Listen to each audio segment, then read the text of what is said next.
Hi, very good evening.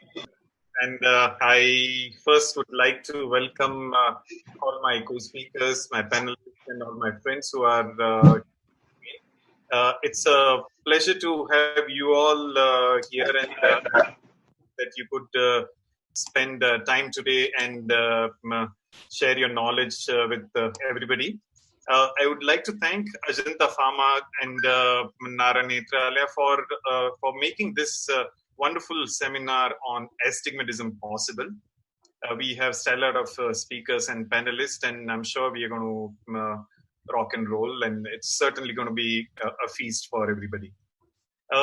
Before we start, I have 5 slides which I would like to show you, and which is a sentiment from all of us, which I'm just representing. This is called phases of learning. The first phase of learning, what we have is phase. It's an age of innocence, where you feel like age of ignorance. I'm sorry, where you feel that this is not important for me. I don't need this thing. Forget about it. It's useless for me. Well, most of the attendees have crossed those things because the reason you're here is that you're interested in learning. So you cross the age of ignorance. The second thing which comes is age of innocence. Well, at that time, you get impressed by everybody and you think this is the best thing, best speaker, best mentor. My mentor is most knowledgeable. I love this speaker. And that's the best age. Then comes age of arrogance, where you feel that you know everything. And other than you, whoever is there, they are fools. They don't know anything. And it's sort of a fault-finding mission where I say that if you only look for dirt, you gather only dirt. So this is that age. Then comes age of acceptance, where you accept that there can be different views on same thing, and you start learning from others, and you start digging out good things from anything, whatever people throw. And most of the time, this is the possible best age. And finally comes the age of Zen, where others' opinion don't matter. What you are doing is you keep challenging yourself. Finally, at the end, we all want to be there where we don't bother about others' opinion. I'm sure we all know wherever we stand, and we try to go towards the age of Zen. Thank you. I welcome my co-host, Dr. Sharon D'Souza. Sharon is an extremely dear friend and extremely knowledgeable cornea surgeon and wonderful human being. She is a master of multitasking and does so many things at a time, which is mind-boggling to me. So Sharon is going to be my co-host today, and she's going to do the most difficult part of telling what the speakers are talking about. Sharon, can you please take over from me? Thank you, Dr. Himanshu. Always a pleasure. And again, welcome to everyone. So without further ado, we'll invite our first speaker for the day. So as you know, today is all about astigmatism. It's very common. We see it every day in our OPDs, and we're going to see it from different aspects. So our first speaker is Dr. Shreyas Ramamurthy, who is a senior consultant in cornea, cataract, and refractive services at the Eye Foundation, Coimbatore. And he's going to be speaking on how to start and optimize the results of Toric IOL in our practice. Over to you. Before Shreyas starts, and by the time Shreyas sets his presentation, let me just introduce this guy one more time for my personal thing. I met first time Shreyas, and I thought a youngster or something. Once I start talking to, I was amazed. The level of maturity he had at that young age. I'm talking about probably 7-8 years back, and wonderful speaker, and has knowledge about every subject, whatever you give him. And I really like him, the way he presents and scientific analysis of everything. Thank you, Shreyas, for being here. Thank you. Thank you so much, Himanshu sir, and Sharon, and everyone at NN for this wonderful opportunity. I think at this point, I'll also return the compliment by saying that while Dr. Himanshu was showing those different slides of aging, you could see that his picture kind of remained the same right through the ages. And that I really feel sums him up. he is able to talk to the senior most people as well as the juniors with the equal amount of passion and panache. And that's something which we've all learned, and we really do enjoy and want to keep continue to interacting with him on this. So without further ado, I'll take on this topic of optimizing outcomes with toric IOLs. So essentially today, toric IOLs are not really a premium IOL. And as you can see here in this data, that only 57% of our patients are within 0.5 diopters of postoperative refractive error, which we really are aiming at. And with the advent of the modern IOLs and modern biometers, it's really our duty to ensure that we take our patients as close to emmetropia as possible, and really has become a necessity more than a luxury. So while talking about optimizing outcomes, we really have to see that there are so many areas where we can have sources of error when it comes to toric intraocular lenses, starting from biometry, your planning, then your marking, cyclorotation, your calculations of SIA, and how you're going to implant the IOL and position the IOL, and then optimizing your results as we go on. And this is exceedingly important, and I'm going to spend a major portion of my talk today in the preoperative planning and in refining our preoperative planning and how we can actually optimize our outcomes with preoperative planning.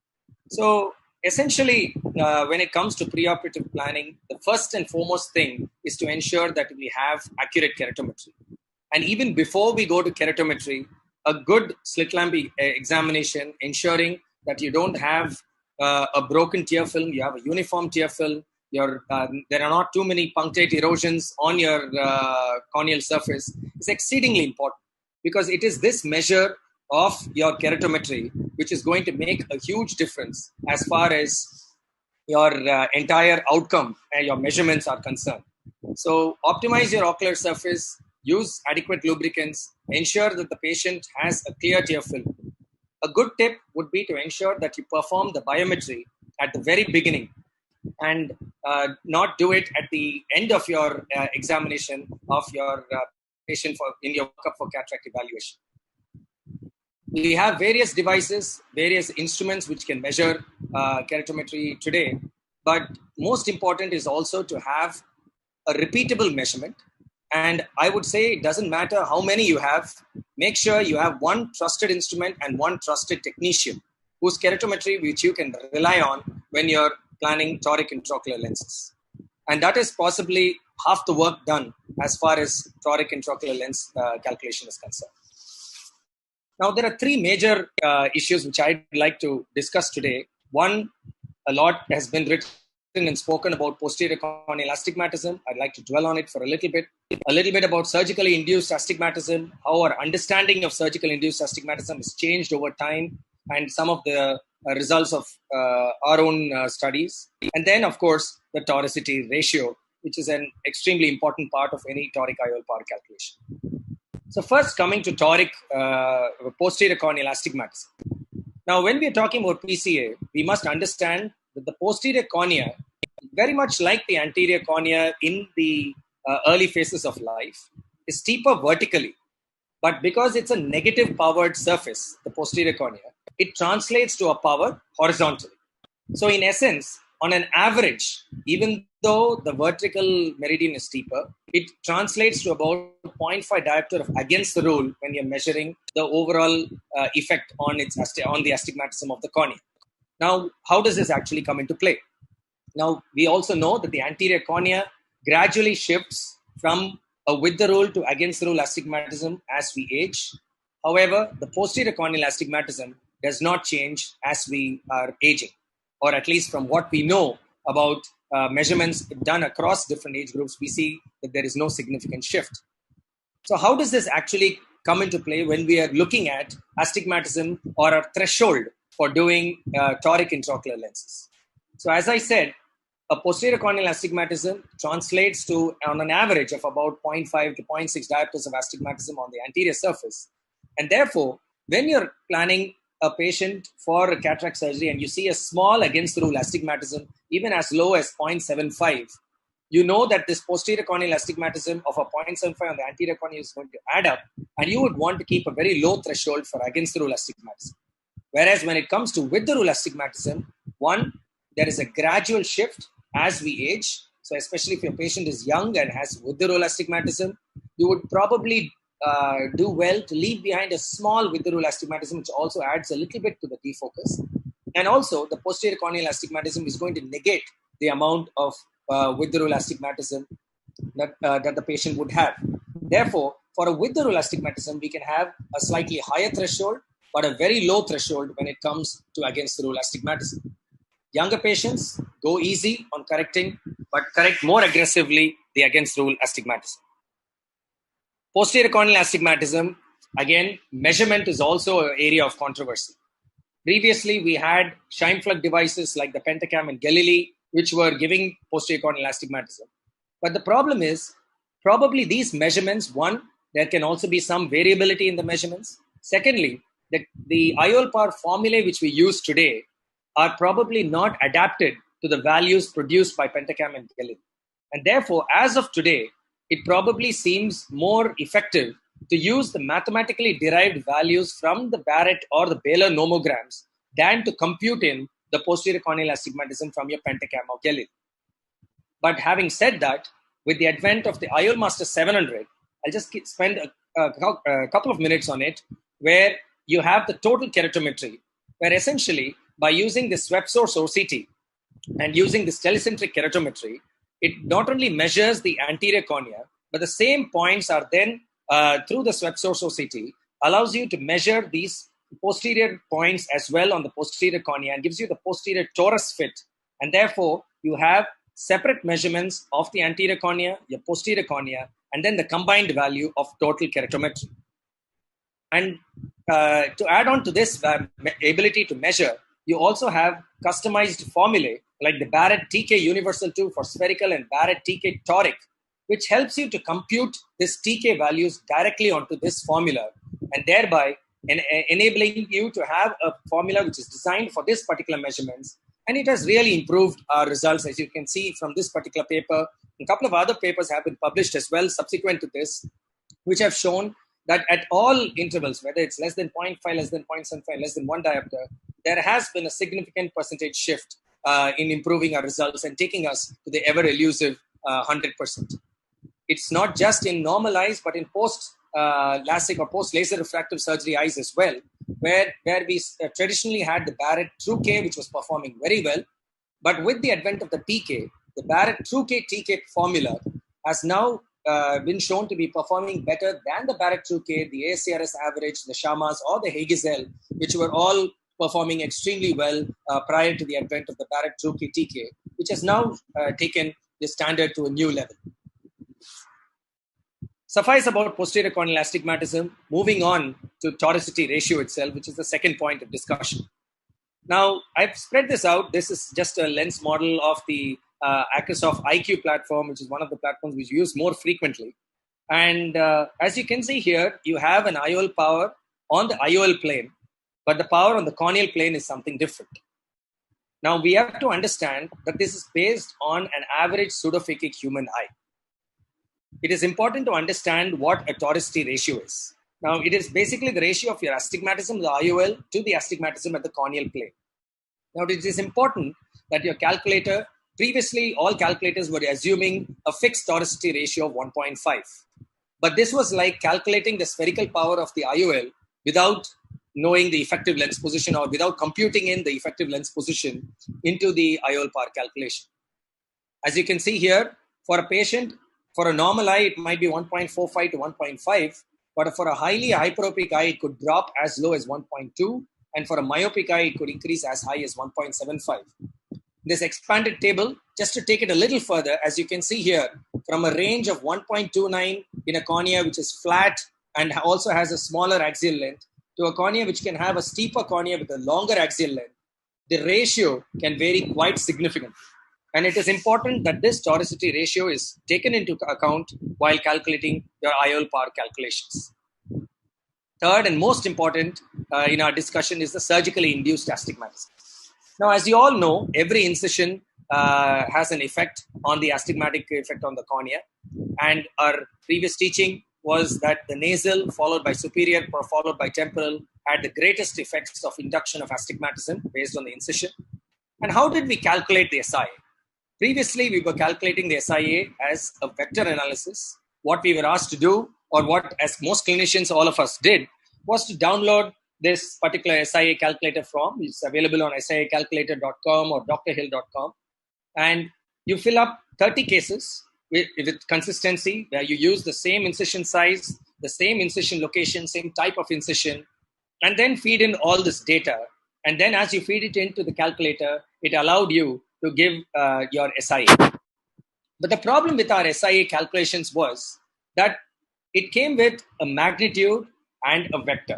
Now, let's say, for example, if my SIA was 0.52, I took it as 0.52 diopters and put it for all my calculations. But I was conveniently forgetting that the 0.52 came with a particular axis. And that was the problem with the single angle plots or the simple vector analysis. Then came our understanding of the centroid value or the double angle plots. So essentially, every incision or every vector can have an effect on your axis at a particular point, but on the opposite side, it'll actually have a slightly different effect and might actually negate the effect on the center of the cornea to a certain extent. And this is basically how the centroid comes in, which is basically an arithmetic mean of all the vectors of a particular point. So essentially, you can see here, each ring gives rise to a particular about 0.25 increase in diopter. And as you can see, each point has a different magnitude in a different direction, where some of them would negate each other. And Graham Barrett did some wonderful work in this field and said somewhere around 0.12 was a great centroid value for a 2.2 to 2.4 millimeter incision.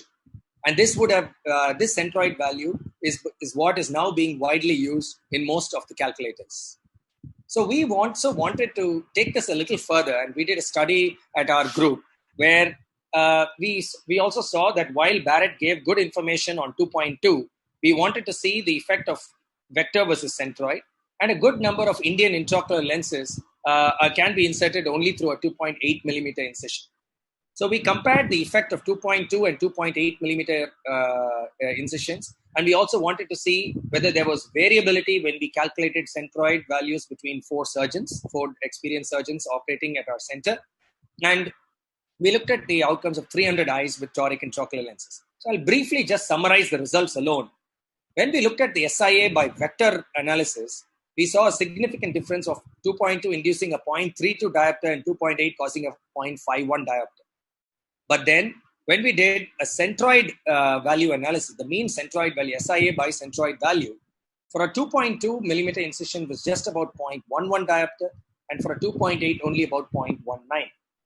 And there was very, very minimal differences between four surgeons. So at the end of the day, whether you're using a 2.2 or a 2.8 for a clear corneal temporal incision, it really didn't make a huge difference. So individually calculating SIAs and centroid values is possibly gaining less and less importance nowadays as we are going forward. So an average value of about 0.12 or 0.14 for a 2.2, 2.4, 2.8 incisions, you do extremely well. Even if we did achieve statistical significance in this study, a 0.07 diopter difference is never going to be clinically significant. Even if you've not understood or not bothered to follow whatever I've said in the slide so far, just go ahead and blindly use the Barrett toric calculator. If you're using an Alcon platform, it's incorporated into the Alcon platform. It's available on the APSCRS website, ASCRS website as well. Go ahead and use the Barrett toric calculator, which incorporates the posterior corneal astigmatism, the toricity ratio, the centroid values for SIA, and you do extremely well in choosing the appropriate toric intraocular lens power.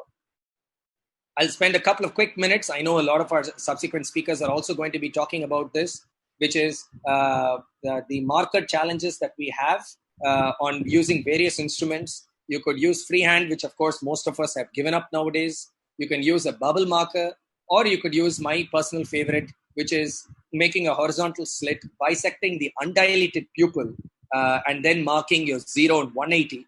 And then subsequently, you could freshen these marks on your table. If you also have access to fancy equipments like the where you have the Zaldivar caliper, which is very useful. After making, so what I usually do is after marking my patients on the slit lamp, I then put them on the eye trace workstation, and then it actually gives you, instead of telling you on what axis you have to mark, from your current mark to what is the actual amount of degrees of deviation required for your final intraocular lens position. This may not be the position given on your IOL calculator sheet, but this is actually the position based on your marking, making life extremely easy, as 5 to 10 degrees of variation in your marking is so extremely easy, even in the steadiest of hands and even in the most cooperative of patients. Why do we talk so much about rotational stability? As we all know, even a malrotation of 1 degree causes about 3.3 percentage loss of correction, and 30 degrees of rotation would probably completely negate your effect. So some of the factors which have an effect on rotational stability, one of the most important is increased axial length. So in high myopes, we know these are large bags, and therefore it's important that we realize that there is a propensity or a higher propensity for these IOLs to rotate in high myopes. There was also an interesting study in BJO published a few years back, which correlated the anterior capsular opacification rates with your toric intraocular lens. So what does this actually mean? We don't really have a very good control over this ACO grade, but probably one thing you could do is reduce the amount of polishing that you would do, or probably avoid anterior lens capsule polishing altogether, so that there is a little bit more opacification and a greater addition of the IOL capsule complex, which could increase the stability. Having said this, the most of the rotation that happens in toric intraocular lenses is within the first half an hour after the surgery itself. So a well-done surgery with the IOL in position on axis at the end of half an hour probably works extremely well, and you don't really have to wait for the opacification to kick in. But this is also an additional point to keep in mind. IOL material, again, the Acrosoft designs with a good amount of fibronectin gives you strong adhesion. That's an important area. Intraoperatively, you have various tools available today like the Varion, Aura, the Callisto, all of which have helped us in improving our efficiency. I'll very quickly take you through this Varion, which is available basically.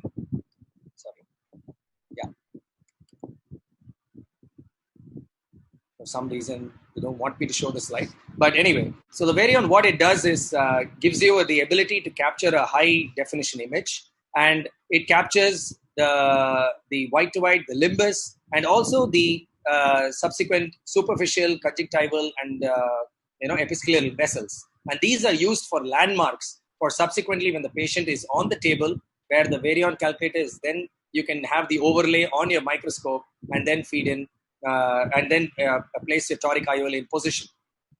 Just a couple of tips in intraocular surgery itself.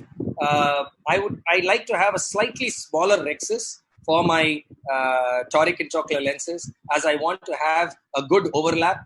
It really doesn't matter whether it's very uniform or not, but it's important to have a 360-degree overlap for your toric intraocular lenses. So maybe err on the side of caution, have a slightly smaller rhexis for your toric intraocular lenses. And subsequently, this is not a video where I've done manual marking. I'm using a Varion. But after, I just keep the lens about 30 degrees short of the main axis. And then I go ahead and do a thorough viscoelastic wash. Especially in toric intraocular lenses, it's extremely important that you go behind the intraocular lens, completely evacuate the entire viscoelastics, and then subsequently dial the lens into position. If you're comfortable injecting the lens with just irrigation on, that's also an option. This is an important point which I'd like to stress on. Before you remove the irrigation port, please try to hydrate the opposite side port so that you don't have any sudden shallowing. And even when the irrigation port is on, you can remove your foot pedal, bring it to zero position so that the AC is still formed, and at the same time hydrate it, and then go ahead and remove the opposite port and hydrate the opposite port as well. And it's important that you also don't overfill the eye, as this can also in the immediate post-operative period lead to a little bit of rotation.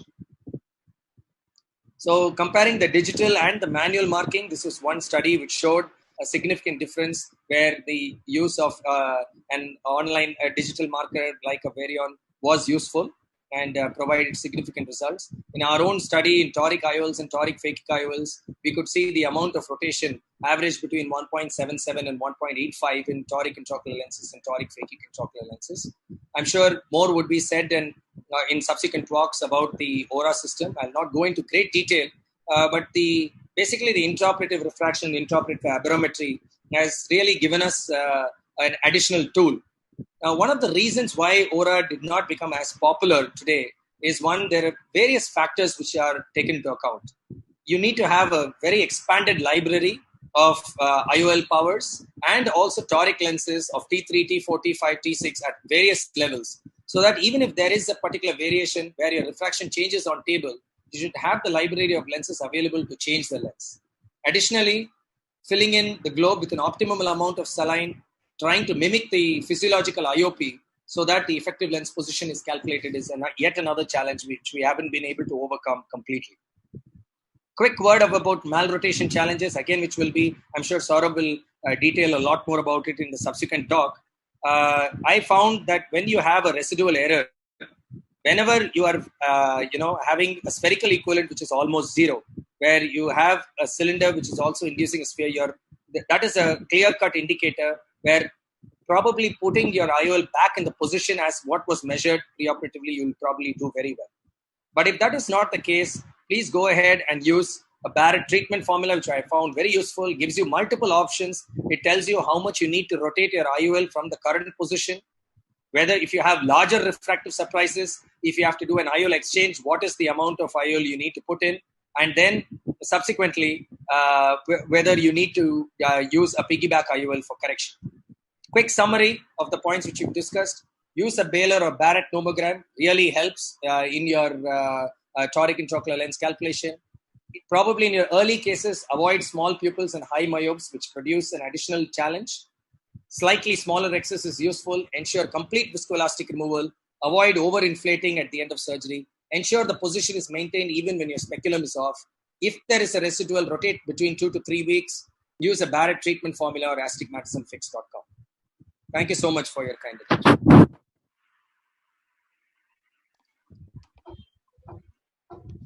Thank you very much, Dr. Shreyas. It was a really beautifully elucidated talk about the entire toric IOLs and some lovely surgeries as well. So we'll be taking a few questions, but before that, we'll have a talk by none other than my mentor, Professor Dr. Rohit Shetty. He is, of course, the Vice Chairman of Narayan Nethralaya. I'm sure he needs no introduction. But for anyone by chance who doesn't know, he's probably the first clinician scientist in the country and also a faculty at Maastricht University. And during this COVID time, when it's like the first thing on everyone's mind, he's going to talk a very interesting thought process of whether there's actually a prophylaxis which we can use against COVID-19. Over to you, Professor Shetty. Before Rohit starts, I just want to say a couple of things about him. Apart from being my boss, he's an extremely good friend of mine, and we share quite good wavelength that sometimes even without talking, we know that what the other person is going to say. But one thing what I'm amazed by him is his lateral thinking. I mean, he can actually think to the extreme, which I would never ever imagine that there can be things like this thing. Initially, I used to ignore that. No, I mean, it doesn't happen. And then I realized that, well, it's possible. Never say no to anything. So whenever he says anything which is even the ridiculously sounding idea, believe me, I mean, it may turn out something. And his brain is such a wonderful thing that if you sit with him for 10 minutes, you'll have 10 different ideas. So over to you, Rohit. Thank you for being here with us. Thank you, Rohit. Thank you. Thank you, Himanshu. Shreyas, wonderful lecture. I took some screenshots of yours to share it with my fellows. I think this is something which, Sharon, you should ask all our fellows to see. After a long time, I'm sitting through this beautiful lecture of it. I really enjoyed it. Okay, thank you, Himanshu. This talk of mine is completely lateral.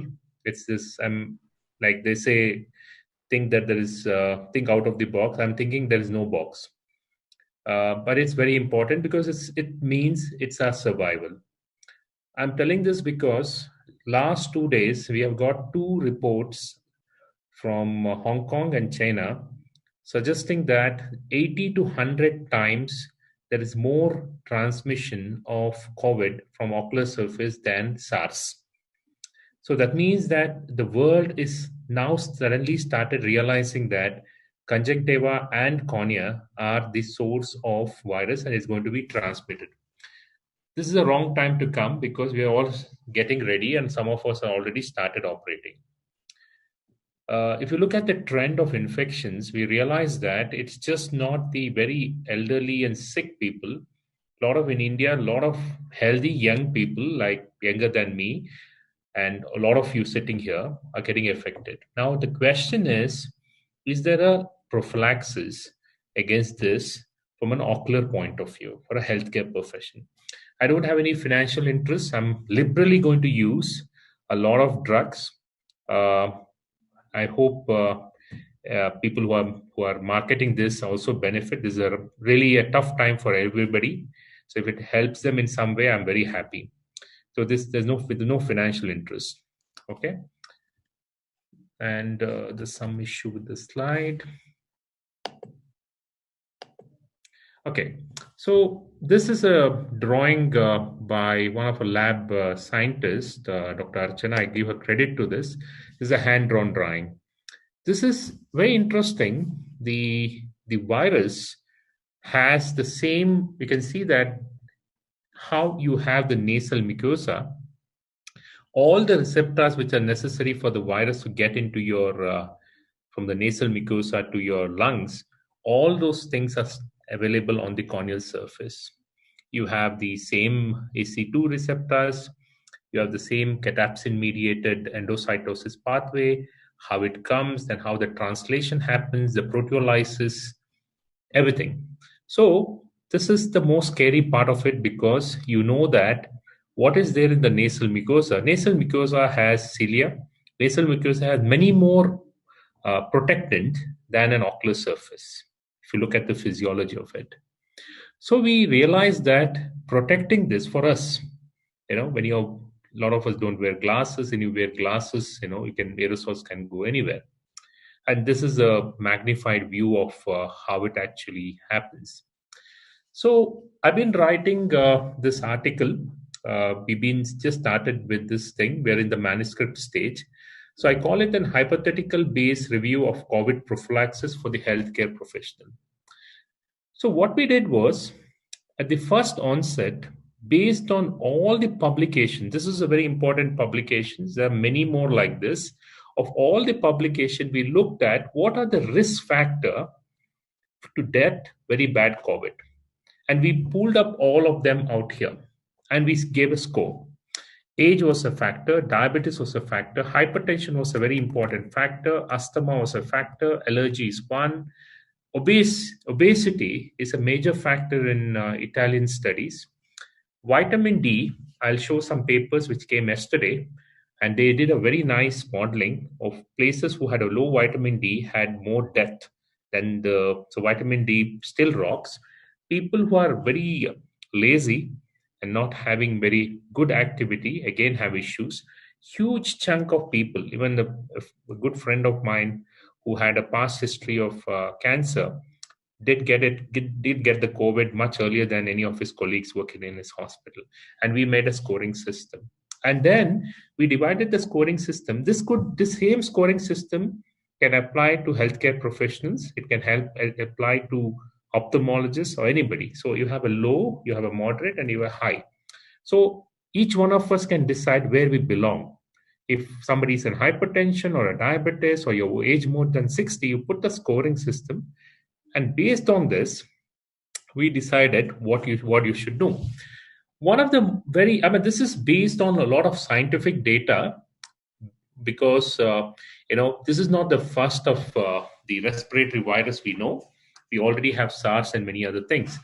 One of the things which really helps is the hypertonic nasal saline. a simple saline. But most of the saline, what we have is isotonic in nature. So you don't need an isotonic because you need to bring in alkaline pH. That's more important here because the acidic pH is where the virus grows. The whole idea of chloroquine is that chloroquine makes the pH alkaline. So it's very important that if you are operating and if you are even in low risk and you're spending more than 3 or 4 hours in the hospital, in the OT, and you're worried about aerosols, using this before you go into the OT is a very good protectant. And saline does not cause any damage. It has no effect on it. There's a huge role of curcumin in the literature of virology. There are a lot of work happening from Chinese and a lot of Asian countries on the role of curcumin. So the challenge here is curcumin alone cannot work because you need pepper. So this is the most important thing because pepper helps in absorption of curcumin. So if you are taking a curcumin, always figure out what does it contain. If it does not contain pepper, curcumin absorption is terribly poor. So I'm just trying to give this opinion to a lot of us sitting here. However healthy you are, these things will really help in building and making your virus low. Make sure that your vitamin D is perfectly in shape. A lot of ophthalmologists, a lot of us have a very poor vitamin D. This is a paper I was talking about from Boston Medical Center. It's a huge role. They looked at all the populations who are having very bad response to treatment, and they found that COVID patients with low vitamin D have a worse cytokine storm. Look at this word. This is the most important thing out here. Your cytokine storm can relate it to how strong or low your vitamin D is. So keep your vitamin D always on the higher level. So for a low risk people like all of you sitting here who are healthy, but you still want to operate, nasal drops of saline nasal drops, curcumin with pepper, and vitamin D is and I'm sure all of you look young and fit. A good physical activity or yoga meditation really helps. What about these moderate people? One of the things about moderate people is people with asthma or people with allergy. Before you start your OT or OPD, just figure out how bad is your IgE level. And this is one of the important papers here. I just picked up all the review papers on COVID, which looks at all the risk factors involved in somebody who is not getting a proper healing, or they have more of cytokine issues. People with very, very high level of IgE, if you are going into OT, make sure that you take a nasal mast cell spray. Mast cell is not for your allergy here, which is important that mast cell also has a huge impact in bringing some antiviral interferons. It can bring in a new way of interferons because the nasal mast cell stabilizer just does not change just the histamine. It brings in a lot of other changes also. So one of the most important thing is check your vitamin D, check your IgE. If you are an asthmatic or allergic, treat that first. If you are very high level of IgE, just get your use a cetirizine or one of these products for 1 or 2 months till this whole the viral thing reduces. And if you are spending more time in OT, and if you are one of those lucky surgeons who has a lot of cases to operate during this COVID, then I can only feel jealous at this point of time. But these two drugs are known to have, I'm going to speak about them later. They are known. You can use it on yourself. They are just lubricating drops. They are not chloroquine. Yes, there have been some reports of corneal melt, but just an anecdotal ones. We have used it for many dry eye, and Trehalose comes in different forms. Many companies are manufacturing it. This, I'll tell you how they work.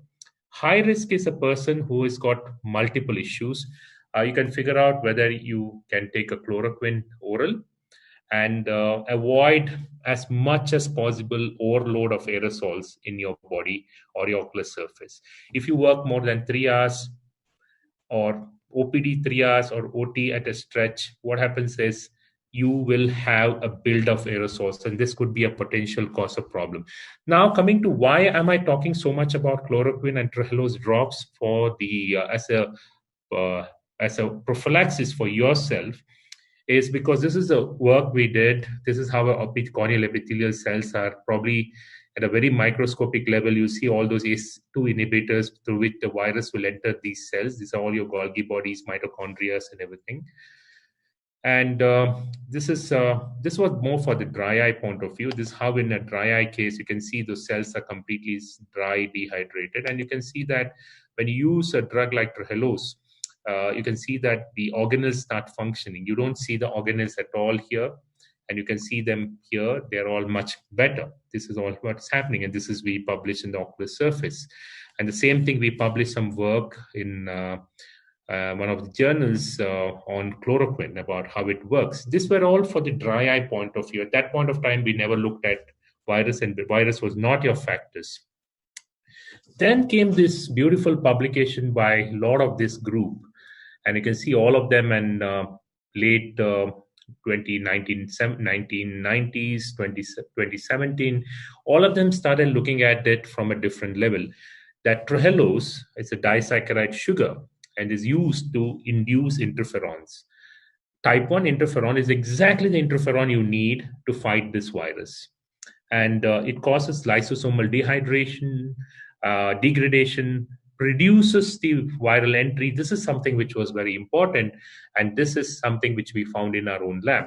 So there's a lot of potential for this at a cellular level when you're talking about from the antiviral point of view. Now, coming back to the same picture, I owe this to Archana. Yesterday, she wrote this, he drew this whole for a paper.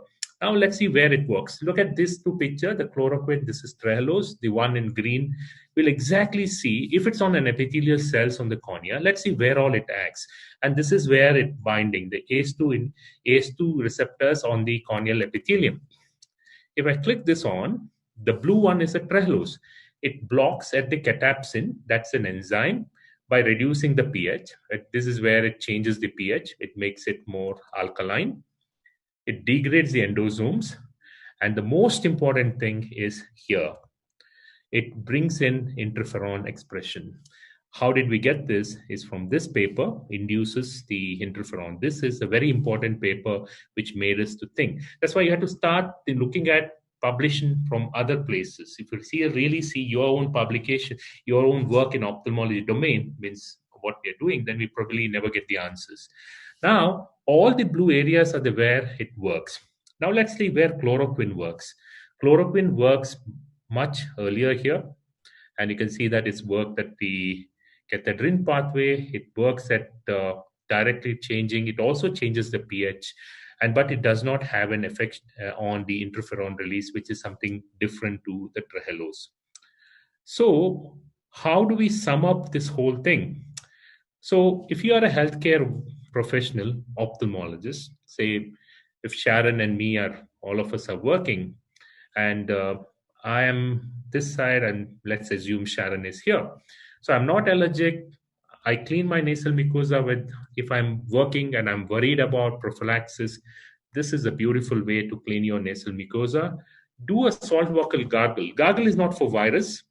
It changes your pH of your oral mucosa. Anything which changes your pH, the virus can't survive. Virus can survive best in acidic one. You make it alkaline, it doesn't survive. If you're an allergic, if you have a high IgE, then look at mast cell inhibitors. Take cetirizine, reduce your IgE. High IgE is a risk for this procedure. All of us get your vitamin D checked. If it's low, less than 10, treat it with your IM dose.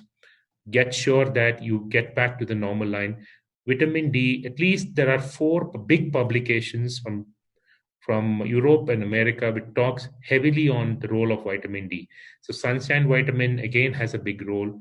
If you are exposed to OT and you are on a high risk or a moderate risk, then there is a big role. I showed you how chloroquine and trehalose has a role, and I use it when I know that my OT is for a longer time. It's of no harm to me. It's not for anything. I just have faith that I'm doing something for myself. And be always take care of your health, be active, reduce if you feel that you're overweight, it's the right time to reduce it, because overweight, this is not going to go off within a day. It's going to go for a long time. Reduce body weight of less than 30, whatever is necessary for your perfect health. Please keep in that body weight, and that's the way to go. And like I said, this is not a perfect done one. I based on all the publications. There are 22,000 publications of COVID in the literature. So we have to pick up what really is important. We have to pick up what is, and this is from multiple review articles. This is what we found can be easily applied. One is to triage yourself, healthcare workers, into moderate, mild, or severe. And if you are, once you triage it, and then you figure out which, based on how many hours you're spending in OT or close proximity with patients, and based on your own health, you just have to take it. That's from small suggestions like salt water gargle twice a day, and the salines. It's not going to harm anything. It will just make you better at the end of whenever the COVID ends. Thank you, Ajanta, Fama, Sharon, and Himanshu for this. If there's any questions, I'll take it, because I have one more meeting to go. Rohit, there's one question somebody has asked what is the duration and frequency of these drops we should be using? And one person has asked, does using alkaline water help in prophylaxis against COVID? Absolutely, because alkaline water has, you are keeping your pH low, but alkaline water cleanses your oral cavity, but we are looking at the nasopharyngeal ones. And so that's why, we're using the saline. You get two types of saline, isotonic and hypertonic. The hypertonic is what is recommended for this. And that's what is necessary. At this point of time, if you ask me, I really don't know. There's no real cutoff of dose on this. But what I feel is just 15 minutes before you scrub, if you put this on, and if you have a longer OT, more than 3 hours, then you have to put one drop again. Between chloroquine and trehalose, chloroquine may be the most stronger one because it directly acts much higher. But if you're looking at the most safer one, as far as a lubricant, then trehalose. But like I said, everything has its own counter and point and counterpoint. But this is what I feel. And more than anything else, just a simple, there's a huge role of curcumin with pepper base for nutrients for all of us. And the simple thing, if you go and check the vitamin D for all of you, everybody's will be low. That's the first thing you have to get it right before you go into OT, because if there is a hypothetical load of virus, you should not be the one who should be getting it because of low immunity. Okay. So one more question somebody has asked: does betadine gargle help? Betadine gargle helps, but betadine gargle also is very irritant on the mucosal surface when in a healthy patient. It kills in a lot more cells than a salt water gargle. If you are doing it as a prophylaxis, salt water gargle is much better because you just want an alkaline pH. If you are doing, betadine gargle works very well when you have an infection. Now there is no infection, you're treating, assuming that there is a virus which you don't know. In fact, you're right. Too frequent use of betadine gargle, people get altered oral mucosal flora, and people get oral infections and identification. Just a small comment on the same, on the betadine gargle thing, which actually we can suggest our OT patients in the morning before they come to leave their house. They can do betadine gargle at home and then leave. So this way, you target the asymptomatic patients, not the symptomatic. Obviously, we know we can easily find out or filter the symptomatic patients, but the asymptomatic patients, we don't know what is their status. But at least like Dr. Rohit said, if you take certain steps like these drops and the betadine gargle, the patients relatively have a lesser load in their oral cavity and when they come to the hospital. Sure, that's a very valid point. Thank you, Naren. So, thanks, Rohit. I know you have to join other webinar. Thank you for being here, and we move on with the next speaker. Sharon, can you? There's one question, I think, from J.K. Reddy, sir. You cannot combine trehalose and chloroquine because they act on the opposite pathways. So you because they are a complete opposite. So they actually compete against each other. So you may not get any beneficial effect. So if you ask me, I would always go chloroquine would be my first choice as a drops, but getting drops is also a challenge. But if you don't get it, the safer one is always trehalose. But of course, there are other multiple things. Other whatever I mentioned has got probably the most strength than just the drops at this point of time. Thank you. Thank you. Right. Thank you so much, Dr. Rohit. In these times of COVID, where really there's so little which is in our hand, these are a few important tips which at least give us a sense of being able to control something when we are restarting our practice. We move on to our next speaker, who is Dr. Saurabh Patwardhan. He is the director of Nandadeep Eye Hospital from Sangli, Kolhapur. We're really very happy to have you with us, Saurabh, and he'll be speaking to us on Toric IOL troubleshooting. Thank you. Before Saurabh starts, I met Saurabh just 15 days back. I mean, very recently. Had heard his name, but happened to meet him very recently. And you know what? First interaction, I was blown away by his passion for teaching, his understanding of the subject, and I mean, ever smiling attitude and kind of. And I said, like, if I do anything next, any webinar, this guy has to be there. And I mean, such a young age, these guys are going to rule tomorrow, and they are our tomorrow. They are going to take care of our future generation. And I'm so happy, Saurabh, that you could take out your time and you came here. Thank you, Saurabh. Thank you, Dr. Himanshu and Dr. Sharon. Thank you for this opportunity. And I will be presenting on toric troubleshooting, and not just troubleshooting, I will be also giving some pearls, so you can comment on those pearls later. So how you feel, whether they are useful to you or not. So I am Dr. Saurabh Patwardhan, and I'll be talking about the troubleshooting of toric. And Dr. Shreyas has already made my job quite simple, because now all of you know the basics of toric. And whenever a patient walks in your OPD and you get his keratometry done, and you see this kind of keratometry or toricity, any ophthalmologist or surgeon's eyes lit up. That you have got a patient for a good toric, like this patient who came to me, 58-year-old female, and her left eye had almost 3.75 diopter of the cylinder on keratometry. And I just wanted to make this point that every patient, if you are a very keen cataract surgeon, every patient that walks in your OPD should have autokeratometry done by a good technician before even other procedures start, because that is the first point where you're not put any drop, you're not the eyes are virgin, and you get the best keratometry readings. Then of course this patient underwent the other tests like topography and IOL master and other things. And of course, I assured the patient that he is going to do well, because, he has got good amount of cylinder and patient is going to be happy.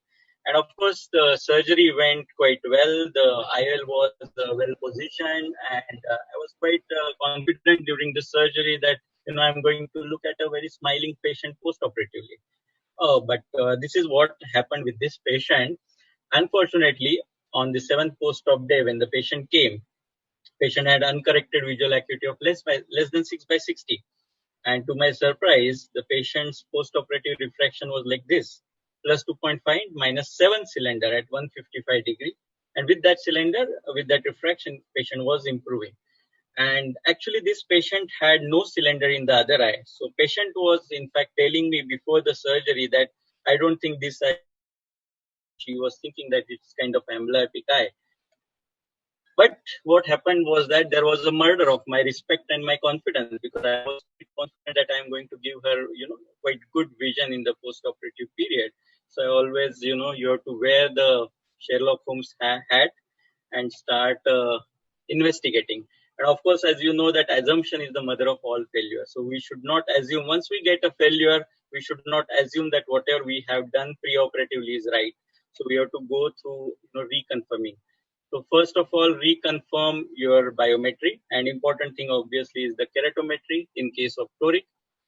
So already it has been told by Shreyas that these are the common problems that we get in preoperative keratometry reading. If you are not asked the patient about the contact lens use, the warp cornea can be there. If our optometrist has put paracan for doing some contact procedure, or patient is suffering from severe dry eye and there is haze, it is going to give you some kind of irregular astigmatism, very high astigmatic values, but actually patient's eyes do not have astigmatism, and you are going to land up with trouble. Of course, the topography is not done. So sometimes you just go ahead with autokeratometry values or your the IOL master values, and topography is unfortunately not done. And many times this patient turn up to be having some kind of nebular corneal opacity with some irregularity in the cornea. Of course, the topography or all other keratometry procedures have to be done with proper head posture of the patient. As you know that if the head is tilted or the patient is trying to move his the eye to be measured forward, it might lead to some errors in keratometry measurements. After confirming the biometry, you have to reconfirm the calculation, because it's not rare to have wrong entry into the IOL calculation. So this has happened with me, and of course with many surgeons that I know, where the flat and steep axis were interchanged, and that lead to 90-degree shift of the IOL. So always reconfirm that whatever you have measured has been entered correctly in the IOL calculation. Also, the printout is proper of the same patient, and the formula used was proper. So that has to be reconfirmed. SIA has been already covered by Dr. Shreyas in with proper details. So so this is the SIA calculator online website.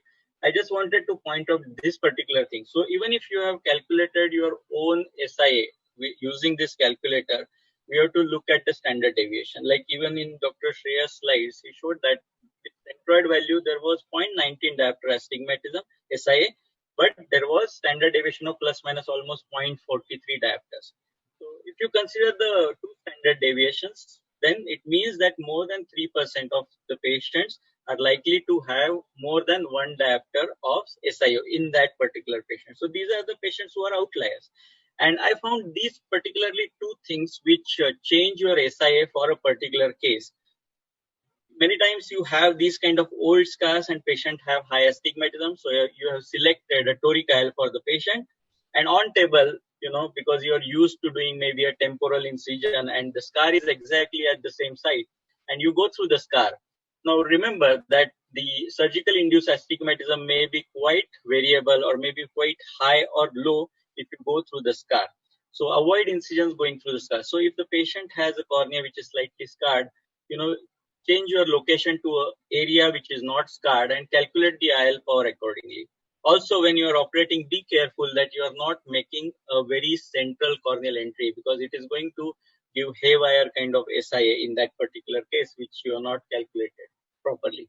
So once we are going through all this preoperative, my optometrist is always angry that there is no mistake from my side, doc. I have entered everything and I have measured it correctly. So there must be some mistake from your surgical side. So I said, okay, so let's look at the troubleshooting. So first thing we have to do in case of erroneous results with the Toric IOL is we have to check where the IOL is situated. What is the axis? So this is the standard way of doing it. Many surgeons, if they don't know, this is how you do it. So you use a slit, and these are the degree markings. With the slit can be rotated, and once you rotate it and you make it parallel, or you make it parallel over these marks, you get the degrees on your slit lamp. So you have to use these degrees for entering in the formula further.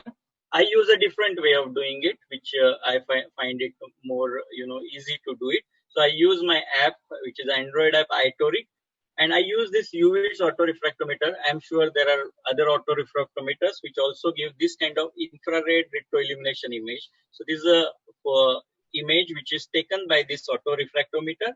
And on this image, you can see the IOL and these dots. And I take an image of this. I will show it later in a video using the iToric app. And then I can mark it easily. So as you can see this, if I align the blue line along these marks, I get the exact, IOL placement which is inside the eye.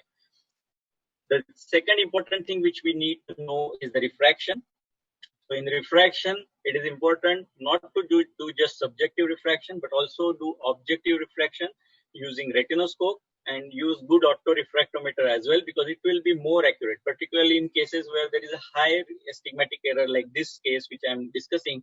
The patient may not accept very high cylinder, but if you do objective refraction, you will have the actual the astigmatism that patient has residual.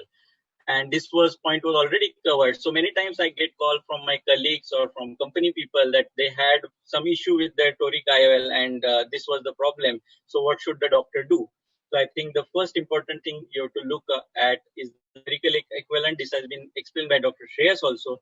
If the spherical equivalent is low, like in this case around plus 0.25, you can do usually well if the pre-op measurements were equivalent, like correct, then you can do rotation. But if you have very high spherical equivalent, then obviously you may have to change the IOL, because even after rotating the IOL, you may have a residual spherical error. So you have to decide on that. Now, once you get these kind of issues that you operated a Toric IOL and there was not a happy outcome. So in that case, many times we, think about, am I the only one guilty of this kind of residual error? So don't worry about that. Many times when I started this Toric IOL practice, I also had this doubt in mind that I have to give, perfect results, 100% cases 6/6 vision. But this is not so. If you go through the literature, you can see that almost just 70% of the patients who have received Toric IOL have got 6/6 parts or better vision. So there are 30% patients who still do not achieve the perfect refractive outcome. There are certain things from the studies which have to be, these are important things to understand. Most importantly, the realignment is generally needed only if the rotation is more than 10 degrees. So no need to rotate for every 3 or 4 degrees of, missed angle. The realignment is required if you see overall in just 1 to 1.5. So if you do 100 cases of accuracy, for example, you have to rotate in just 1 person. And in the retrospective, when the Toric IOLs were re-rotated, even after re-rotation, it's not that you will achieve 100% correct position, because there are many factors involved in the re-rotation of the IOL. And this is another important study, that there is a negative correlation observed between the interval from cataract surgery to the repositioning procedure. What it means that if you get a patient having rotated IOL, and if you try to do it very quickly within a week's time or at 1 week period, there is higher likelihood that the IOL will re-rotate again.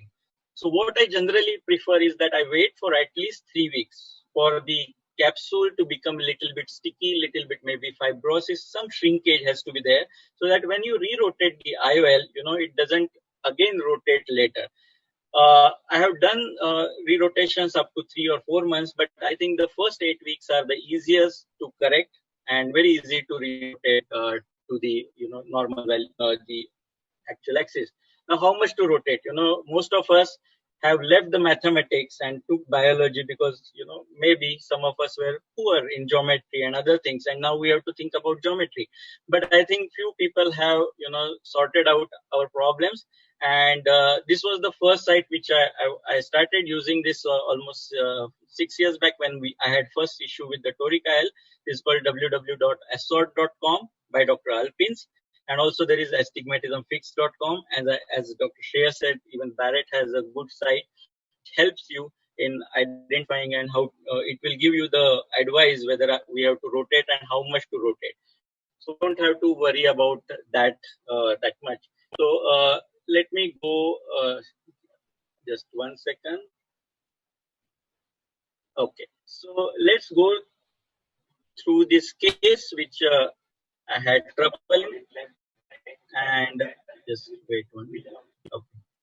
So this is the case which we are discussing. Patient. This was her IOL master reading. As you can see, there was 4 diopter of astigmatism. You can see the steep axis is 154 within plus minus 5 degrees. So that is okay. The astigmatism is again within plus minus 0.5 degree. And as I was mentioning, her other eye was normal. So that's why she was expecting that this eye might be having some kind of amblyopia. Now, when I calculated this IOL, this surgery was done 5 years back, and this was the topography which was regular, and this was the IOL for calculation that I was going for the Zeiss IOL because it was providing me the 5.5 cylindrical cylinder in this IOL, and the toric calculator is similar to what we use in Alcon, and it gives you the position of the IOL where I have to place the IOL intraoperatively. So everything is perfect. I calculated everything properly. The IOL power was measured with the best formula, and surgery went uneventful, and I was quite happy. So now what happened next was the refractive surprise, as I mentioned. And as you can see, the autorefractometer is showing higher cylinder. That's why what I mentioned is that apart from doing subjective refraction, it is very important to do the objective refraction, and it's better to use your objective refraction values when you are entering the data in the website. So this was the assort.com website which I use. You can use the astigmatismfix.com also. And in this website, what you have to mention here, I will just go back to the same slide. What you have to mention here is your post-op parameters. So you have to measure the cornea again, enter it correctly. You have to enter which type of IOL you had inserted in the eye, and then you have to show what was the actual IOL axis position. So remember, that's why I showed you how to measure the position of the toric IOL in the post-operative period. So you have to enter that. You have to enter the manifest diffraction. Better to use the objective values to get the accurate reading. And now it will calculate, it will do its vectoral analysis. And in this case, what it is telling me is that I have to rotate this IOL counterclockwise 85 degrees. So actual position at present is at 160, and I have to rotate it so it lies at 65 degrees.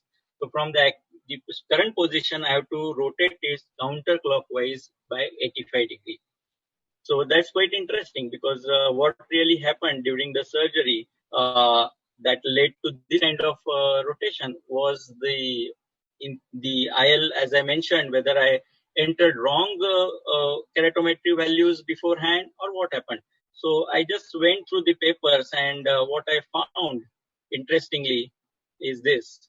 Okay, so on paper it was mentioned that I have to place the IOL at 63 degrees, and by mistake I think the paper was not printed properly. So maybe I read it as 163 degrees, and that's why I placed the IOL at 163 degrees, and that led to this problem of residual refractive error. So this is the surgery to re-rotate. Re-rotation is quite easy if you have picked it early, and there is nothing to worry about. So you have to mark the new axis. So you can either mark the new axis from again marking the 0, 180 degree, or you can simply mark it like 85 degrees counterclockwise from the current position of the IOL, which is I think easier, but here I have marked it from the 0, 180.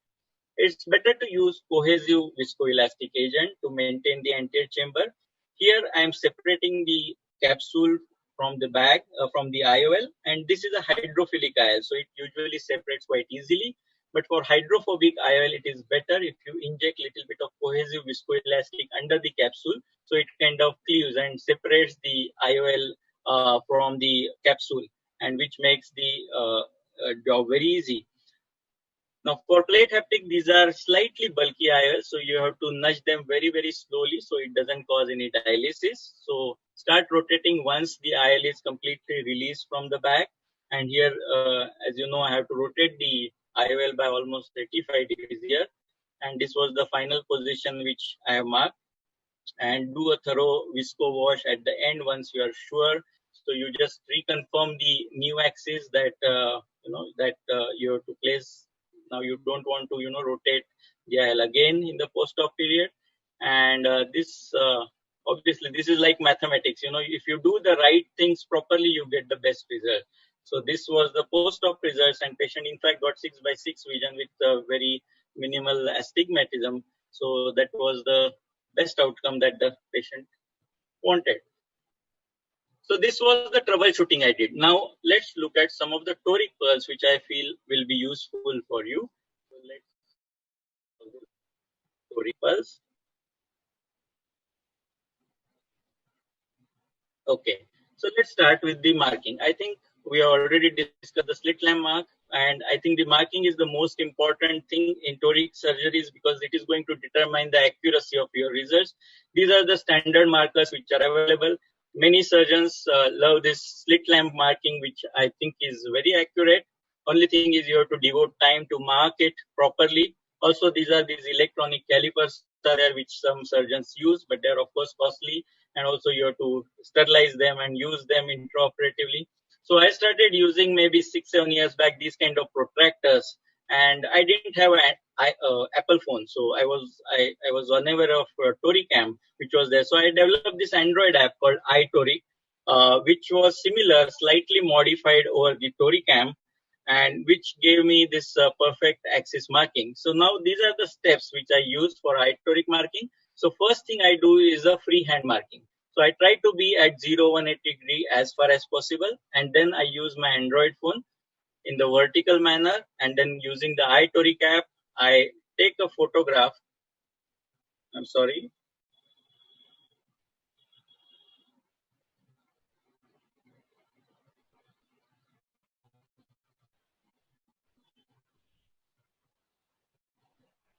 Okay, I will just repeat it.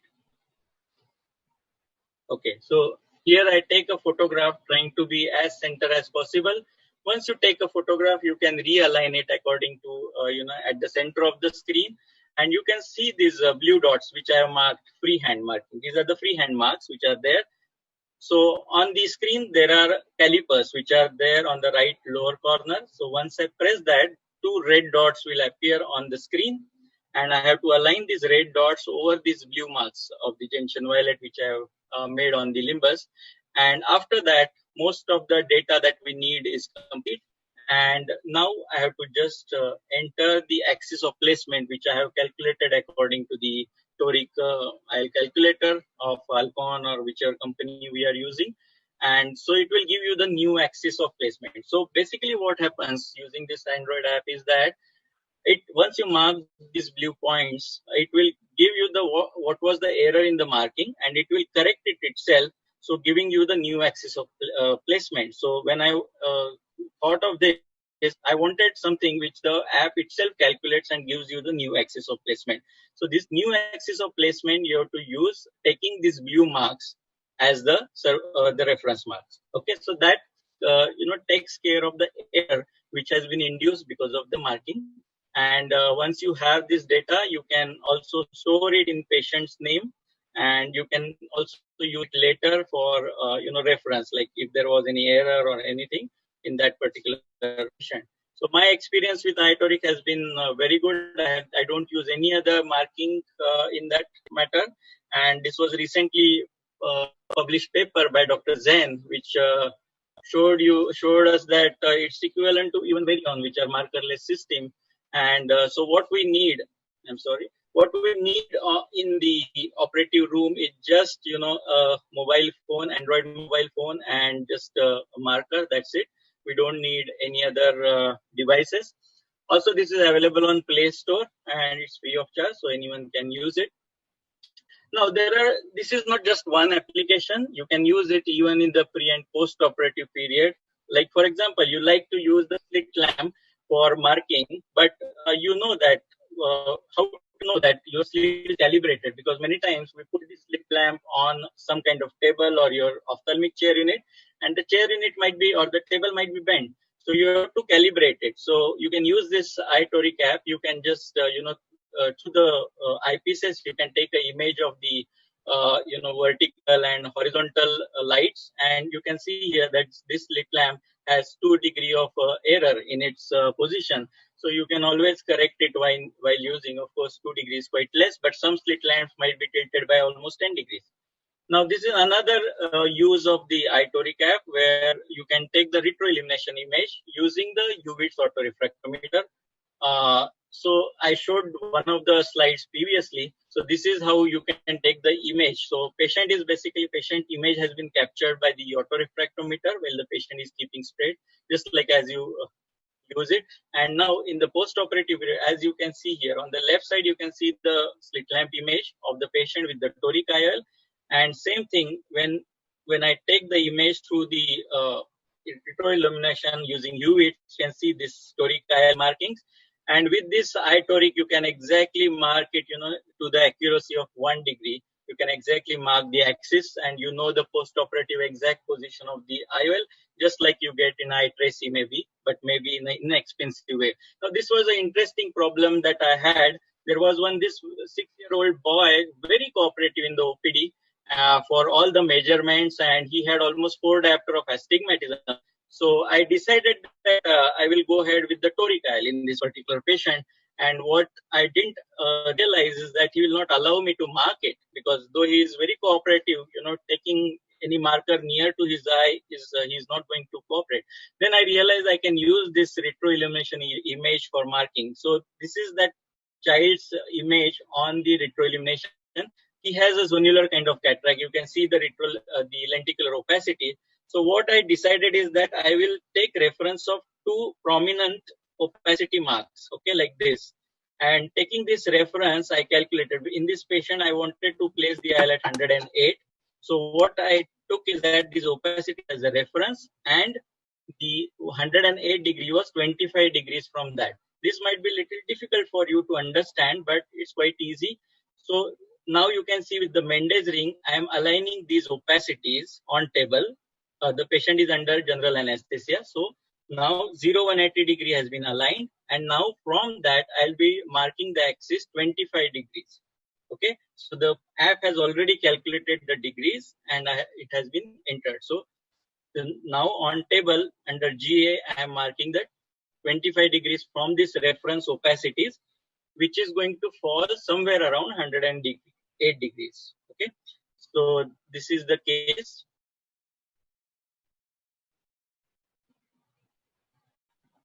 Okay, so now in this case, because he was a child, I also did posterior capsular PCCC, and this was the end of the surgery. You can see the IOL is well, positioned at the same marking position. And as you can see, this patient's post-op, the IOL is at 111 degree, which is just within 3 degrees of intended axis of 108. So, luckily I could solve this problem using the iToric and this kind of innovative way. Another important thing, this is very basic, the marks alignment and the issue of parallax. Now, most of you might have faced this problem that you mark the patient either on slit lamp or any other bubble marker or something. And when you actually position the IOL, the one mark is, aligned to one point, to axis or the alignment marks, but the other is not marking. This is because of the parallax. And what happens really is like this. For example, you can see these 2 blue marks which are there on the cornea at the limbus, but they are not exactly at the center. So they are slightly inferior to the center of the cornea, while the actual marks is seen by this yellow line which is parallel to that. Okay, so you have to imagine a line which is going through the central Purkinje image and parallel to these blue marks. So what I generally do is that on table, even after the first marking was done before the surgery, I mark parallel marks to this particular, if there is, of course, if there is inferior or upper shift. So I mark new marks which are parallel to that. So I'm just showing here that if I try to align with the original blue marks, what happens here is that one end, it gets aligned to the one mark. But if you can see here, the other end doesn't get aligned. That is because these 2 marks are not going exactly through the center. Okay, so that leads to confusion in surgeon's mind. How should I align this IOL? So what now I am going to do, the new marks which I have made on the cornea, which are parallel to that and going through the center of the cornea, I will put this IOL exactly parallel to that or around that. And once I do that, you can see here that the original marks, this IOL is lying parallel, exactly parallel to that, and that is the right, center of the cornea. So that's the use of this marking this 180 degree again on table, which is parallel to the original marks. And this particularly is more useful when you are, marking another axis, say oblique axis or vertical axis with that. This will avoid the issue of parallax that many times you get when you don't mark it at the center of the, which is going through the center of the cornea. So that is one important pearl, and you should observe this in all your surgeries. Another pearl for small pupil. Many times we get these toric patients with non-dilating pupil.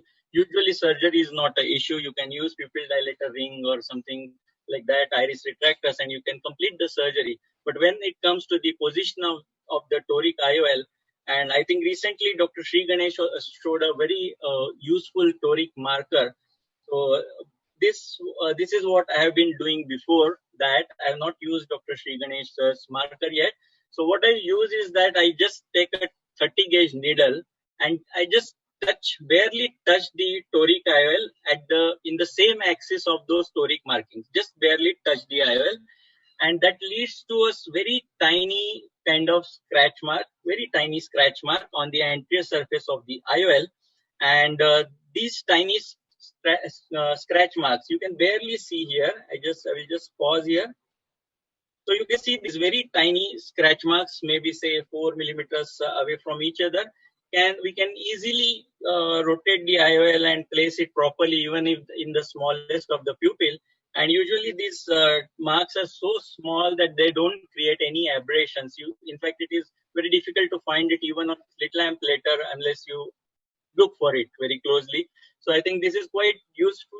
If you don't have a marker, then this is quite useful trick to use for small pupils. Okay, so these are the few pearls from my side, and that's the end of it. Thank you, Dr. Himanshu and Dr. Sharan, and of course, I'll be happy to take some questions. Thank you, Dr. Saurabh. That was an excellent talk. I know these are very, difficult topics to cover in such a short time. Yeah.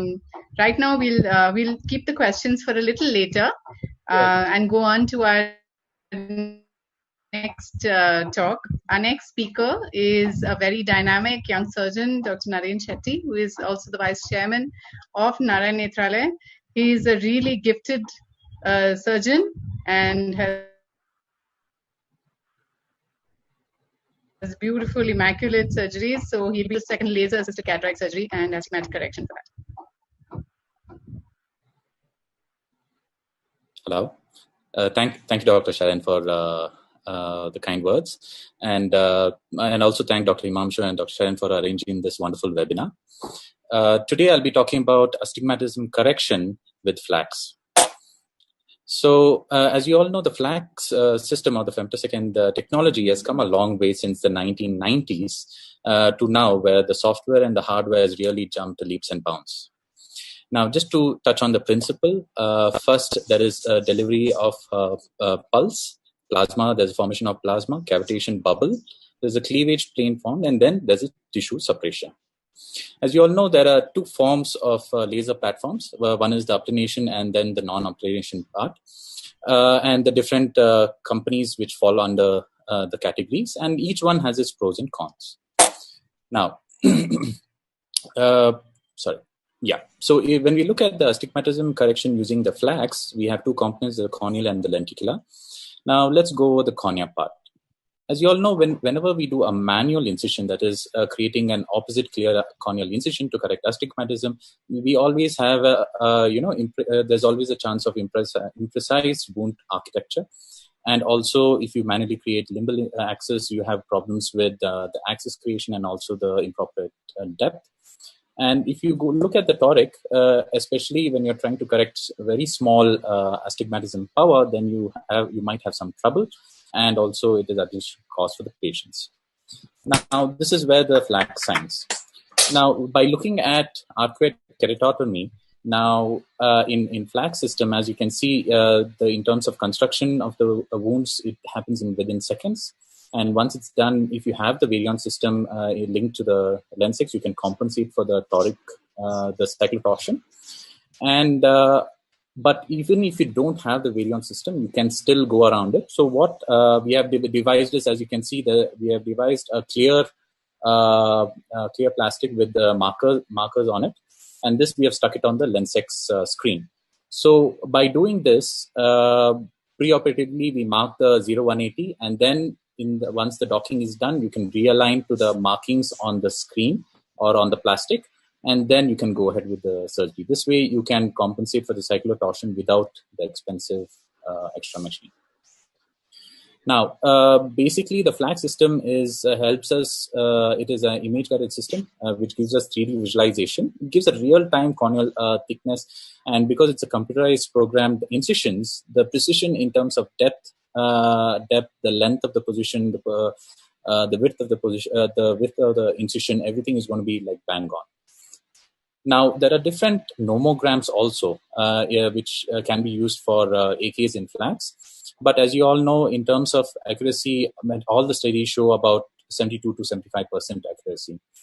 So we thought we'll try this out in ourselves at NN. So we used the modified Donald-Field's nomogram and the normal protocol according to the nomogram we follow. But again, we are getting just about 75% accuracy. So we decided that we need to change something. This is why we devised our own nomogram. I can't share too much details about it right now, but basically we created interstromal incisions. Now, once we have created, I'll just share a few cases on this particular work which we have done. So here you can see the differential TK of minus 1.49, but post-surgery you have a TK of 0.25. And this, you have a differential TK of minus 1.03, and post-surgery, the differential TK is 0. Now, more interesting is the ones which did not have astigmatism correction, actually, in fact. So when we looked closer at these cases, we just realized that, so basically this is the case where you can see the differential TK is 1.3, and then post-surgery also there was no change. So we looked at the topography and we realized that that is a symmetric hemimeridian in the steeper axis. And we had placed the incision superiorly in this case. Now, what we did is we thought, okay, let's do it differently this time. Let's put it in the steeper hemimeridian, the incision. And once we did that, we immediately found a lot better results. And this is the same case where it was 1.49 and the patient had 0.25 post-surgery. So the important thing is you need to not just blindly put it in the steep axis. You need to closely look at the hemimeridians, which is very crucial in correcting your astigmatism. Now, coming to the lenticular part, as you all know, the femto lasers has brought in the femto, the automated rhexis creation, which has really brought down the margin or the gap between a senior experienced surgeon to an amateur surgeon. Now, these rhexis is not as strong as the manual, but it is strong enough to do majority of our cataract procedures, whatever you want. But more importantly, it gives us the perfect bang-on repeatable 360-degree overlapping over your lenses, the optic, especially in these premium lens, which plays a vital role, and also is a boon in these kind of intermittent cataracts where rhexis is pretty challenging. Like I mentioned, a well-centered rhexis leads to well-centered IOL and a stable toric IOL and prevents it from any tilt or any other misvert. Now, a lot of studies also state the same. A small tip in terms of surgery in toric IOL. All my toric patients, I put a CTR. Now, as you can see, this is done under irrigation. I usually implant it under irrigation. Once I've implanted it, the trailing part of the CTR, I hold it with a microforceps and then place it into the bag.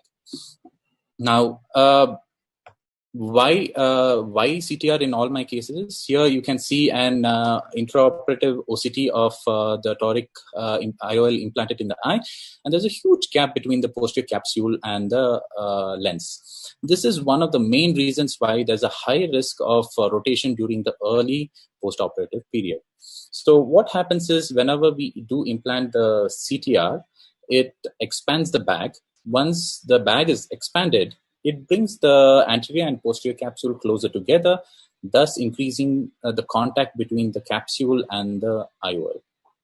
As you can see, this is a post-op image where a CTR was placed, and you can see a beautiful contact between the posterior capsule and the optic. This prevents or reduces the risk of early postoperative rotation. So the take-home message is, actually, since we are all at home, I think it's more, I have to say, like it's a work message. The message is, whenever we find our results, there's some problem with our results, always look closely. I'm sure you'll find something more interesting than what you're actually looking for. And at the end, I want to say that in a skilled hands, you should be able to get a very good precision and accuracy.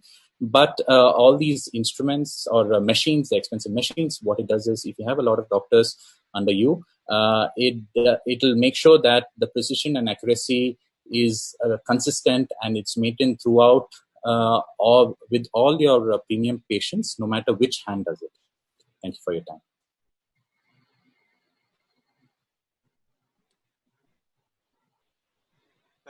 Thank you, Naren. It's such a wonderful talk and very interesting observation which you had that on Femto platform.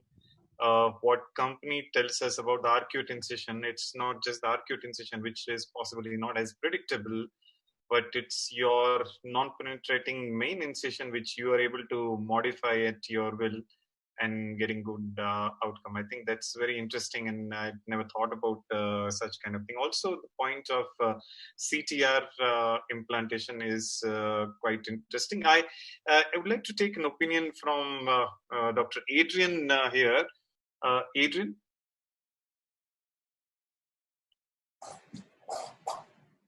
Dr. Adrian is an extremely close friend, and he is my colleague in Naranethralaya, and one of the fastest and really nice cataract surgeon.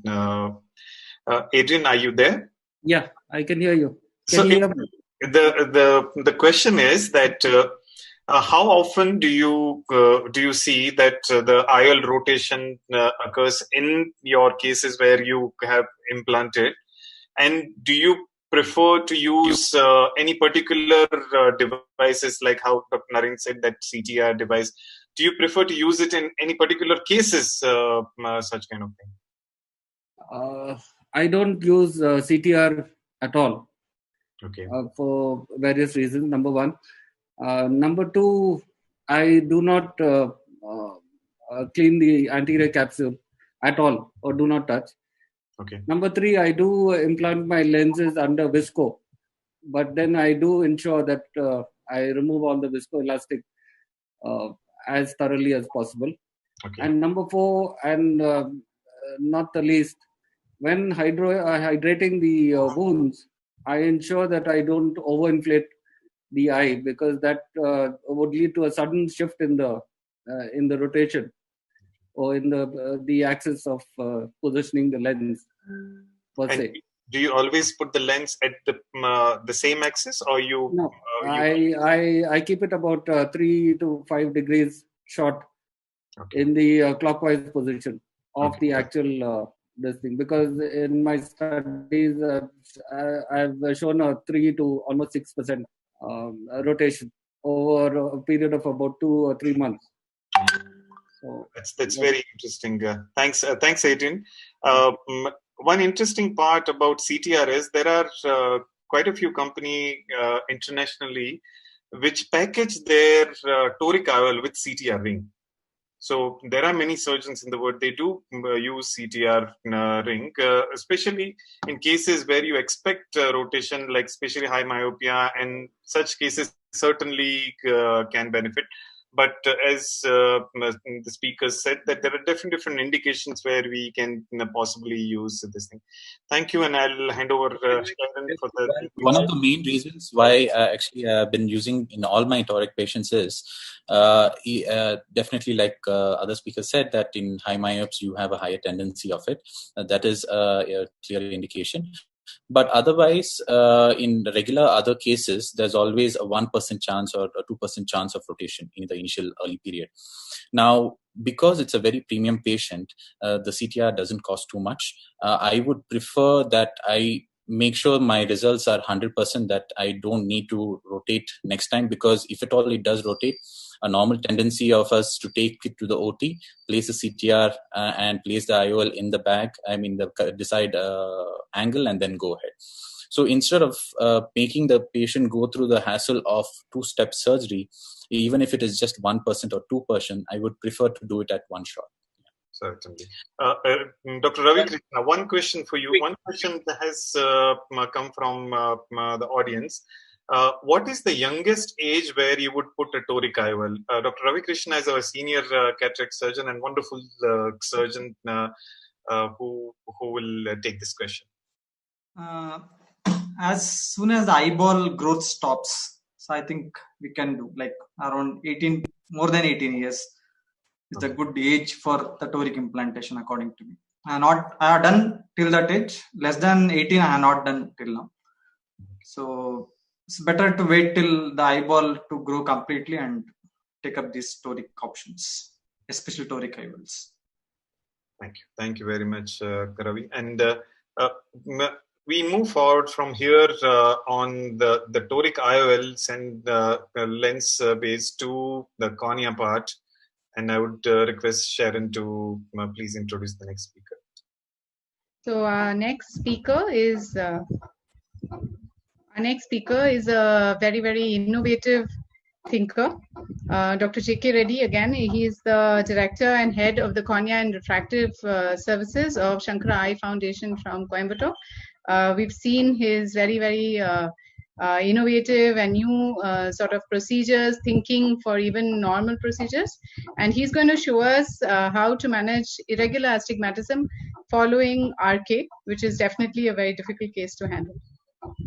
Thank you. And before Dr. JK starts, let me just tell you that there are few people who I always look upon when it comes to an innovation which is clinically useful, which can be used in your clinic. And one of them is Dr. JK Reddy.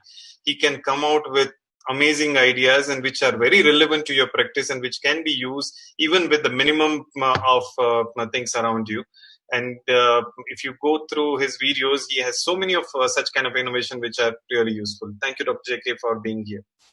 Good evening, and thank you, Dr. Himanshu, for inviting me for this wonderful webinar.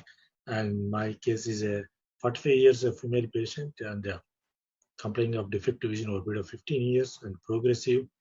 And she had RK done 23 years back.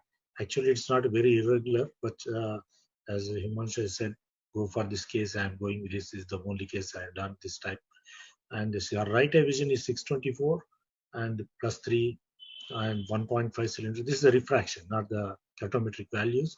And left eye is 5/60. She is more worried about her left eye. She can't see anything more than her right eye. Actually, the right eye is worse than the left eye for all the purposes.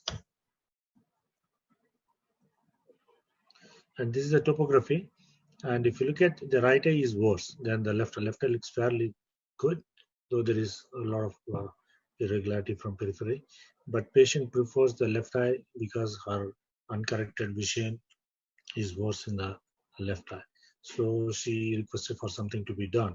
So look at the topography. The central value is around 28, 20, 27, and come here is around 60, and it's okay.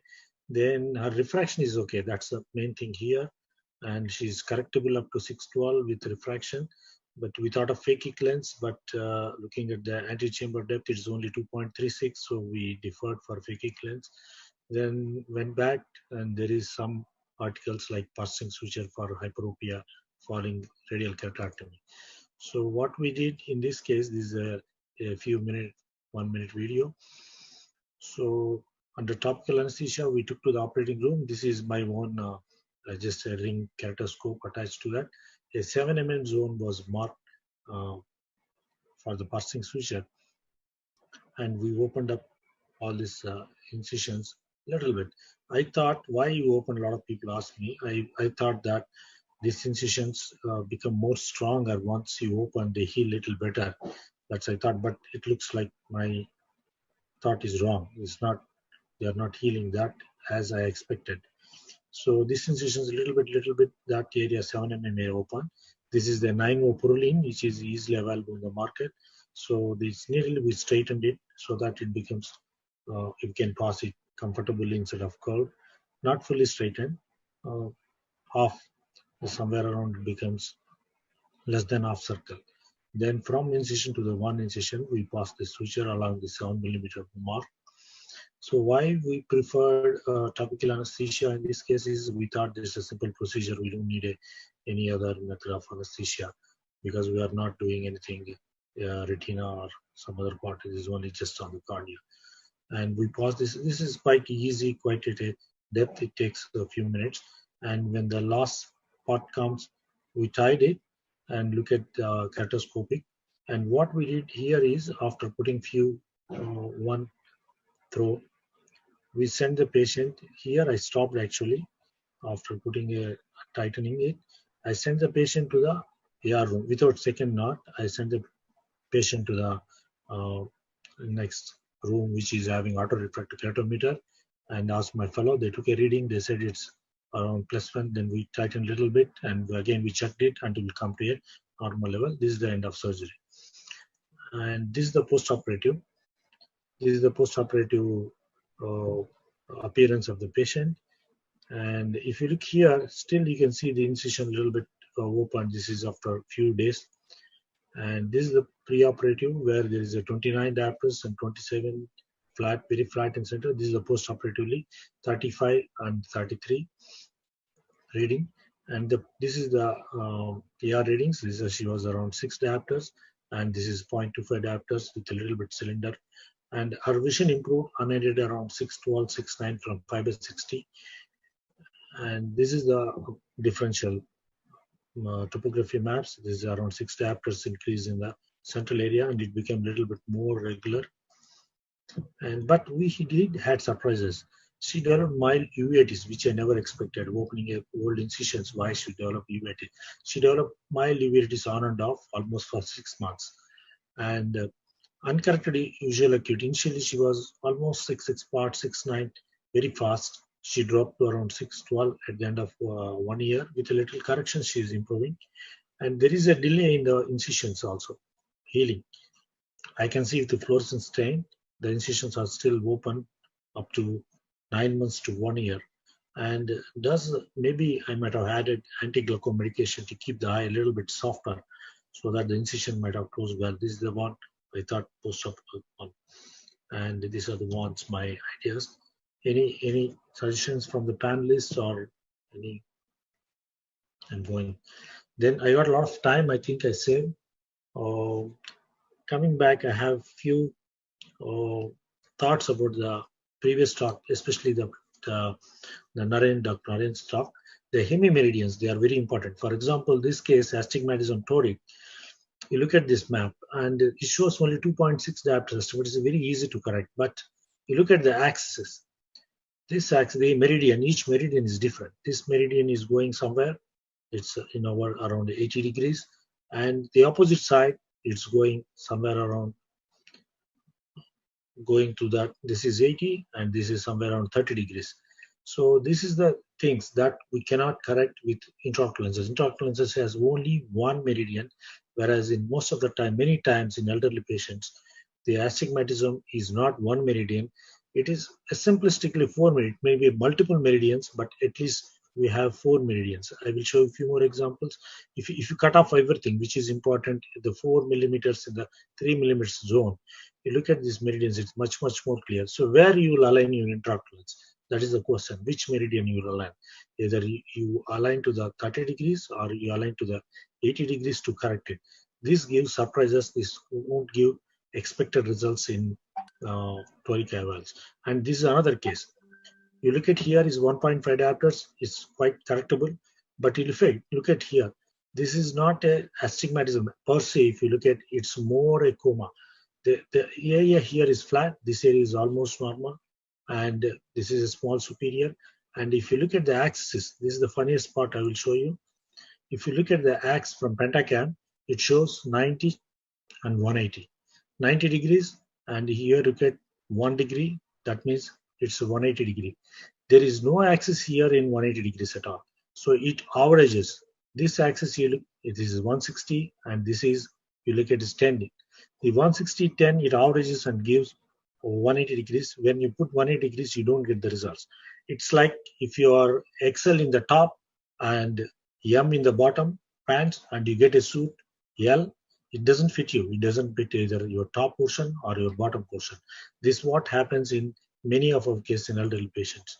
And you further look into that, only the area of interest, 3 millimeters in the center. You look at the axis, they are going bizarre. And the axis, somehow I found the pentacam is not a great instrument to exactly come to the, they do some approximation which is not very accurate. And this is the same patient I show you after post-operatively. This patient doesn't improve because here what the patient is having coma more than astigmatism. And the tilt is another bug which given as astigmatism in lower order. Actually, it is neither higher order nor lower order, and tilt is the one which should be eliminated totally into our calculation in the pentacam. But pentacam unfortunately doesn't eliminate tilt. This is my opinions. Thank you very much. Thank you, Dr. JK, for that wonderful surgery. I mean, it was really nice to see beautiful suturing and making the cornea, which was looking so irregular, much more regular to deal with. Thank you. We don't have time for questions, so we move on. And your observation on hemimeridian was spot on, and that's the fallacy of cataract surgery and the cornea surgery. We move on with the next speaker, Dr. Sharon. Can you please announce the next speaker? Our next speaker is Dr. Heba Malini. She's a senior consultant in the Department of Cataract and Refractive Lens Surgery Services. She's one of our high-volume cataract surgeons, very quiet, always going about her job, and it's a pleasure to have her here. Over to you, Dr. Heba. Thanks, Sharon, for the introduction. So without further delay, I'll just make sure that I run through the basic stuff which is there in some of my slides. So essentially, this is a presentation on toric phakic lenses for astigmatism correction. So we all know there are broadly three types of phakic lenses: angle supported, iris fixated, and posterior chamber sulcus fixated lenses. My experience with the first two is extremely limited, so my talk will essentially be on posterior chamber lenses only. The popular ones are these three: the Star Vision ICL V4C, the Care Group Toric IPCL, and the ICL Toric from Biotech. Here you can see the range of toricity that each of these lenses correct. The ICL range is it's in the plus cylinder form, so the cylindrical power corrected is plus 0.5 to plus 6. And interestingly, the Care Group IPCLs have customization option. So even though their range of cylindrical powers that they say is 0.5 to plus 8 diopters, I mean, it can still be customized anything above that also. Next, these are some of the universal indications. I assume all of y'all are very well aware of this, and I would stress about the anterior chamber depth, endothelial cell counts, and having a clear crystalline lens. And last but not the least, I would also want to stress on the pupil size, which many a time is overlooked, essentially because most often we are dealing with myopic eyes, and they do have an inherently larger pupil size. So it becomes extremely important to be a little bit more meticulous coming to the pupillary size examination. So these are some of the standard indications on the left-hand side, which we all are day in and day out familiar with: regular astigmatism, having a stable refraction, and those patients who are poor candidates for laser vision correction. And there are special situations where one would think phakic lenses probably may not be a viable option, but still has produced extremely impressive results. These are post-penetrating keratoplasty eyes, keratoconus which is stable or stabilized, pellucid marginal degeneration, and corneas having scars post-trauma, etc. And also, it's one of the good options as a piggyback lens for a residual refractive surprise in pseudophakics. So, what are the contraindications? I mean, the list is quite exhaustive on the left-hand side. But apart from these, also I would stress on these three factors. One is the pupillary size, which I already spoke a little bit about. So pay special attention to these eyes, which have an inherently larger pupil size. These can be troublemakers post-operatively. If you have not recognized this initially, and done a proper pupillary size examination. Also, patients with extremely unrealistic expectations, as with any other surgery, so also even in toric phakic lenses, and also probably those individuals who have contact sports, they are heavily into contact sports, probably we should tread with caution. So coming to the pre-op planning, first and foremost, contact lens wearers, we have to ensure that they are off contact lenses with the minimum duration for soft lenses and RGPs. And for any refractive surgery, it goes without saying, good and proper refraction, both manifest and cycloplegic, is the backbone. And for the phakic lenses, the second most important factor is selecting the proper size. So those measurements that are pertaining to size selection would be the white to white, horizontal white to white measurements, the central endothelial and anterior chamber depth, the sulcus to sulcus measurements, and recently including the angle to angle measurements also. Further, preoperative assessment of aberrations is a good idea, and assessment of pupillary size, thorough slit lamp examination, which also would include the intraocular pressure measurements, gonioscopy, and last but not the least is a thorough retinal evaluation and treatment of any peripheral lesions that need to be treated. So the size related measurements, like I said, the white to white first and foremost, this is the measurement that is taken into consideration for calculation of the eventual lens size that needs to be implanted. Various machines give us these white to white values, which the companies recommend would be from the OB scan, or second priority would be the digital or surgical calipers. Of course, we also get white to white values on LensStar and IOL Master, but then they have a tendency to overestimate the white to white values. Also, the anterior chamber depth also can be assessed from all of these instruments. And thirdly, the sulcus to sulcus measurements. I would stress on this measurement especially because these posterior chamber lenses are placed in the sulcus first of all, and our entire sizing of the lens is actually based on white to white and not the sulcus to sulcus measurement. There is a recent interest with the angle to angle measurement, and considering these measurements, angle to angle, crystalline lens rise, there are people who have come out with formulae which would give us the predictive vault, and these also seem to be doing well. So this is how the interface looks for the ICL, toric ICL calculation. If you notice here, there is an option for us to change the size of the lens that, that by default we would get after calculating and entering the necessary details. So this is especially important for toric lenses. I'll be talking about this a little bit in detail later. Also, I would advise probably to look at the cylindrical power that has been selected by default. Majority of the time, we tend to overlook this fact. So I would suggest look at the cylindrical power and whether this is really matching with the refractive cylindrical component. And finally, the power that would include the sphere and cylindrical combination along with the size that is chosen. Pay attention to the spherical equivalent, especially the expected residual cylinder. So choosing the right size is of paramount importance for toric lenses because you want long-term rotational stability. So I would suggest probably look at the sulcus to sulcus measurements on the newer generation UBM. We have the Quantal STS Touch UBM in our hospital, which gives us automated measurements of the sulcus to sulcus along with the anterior chamber depth and lens curvature too.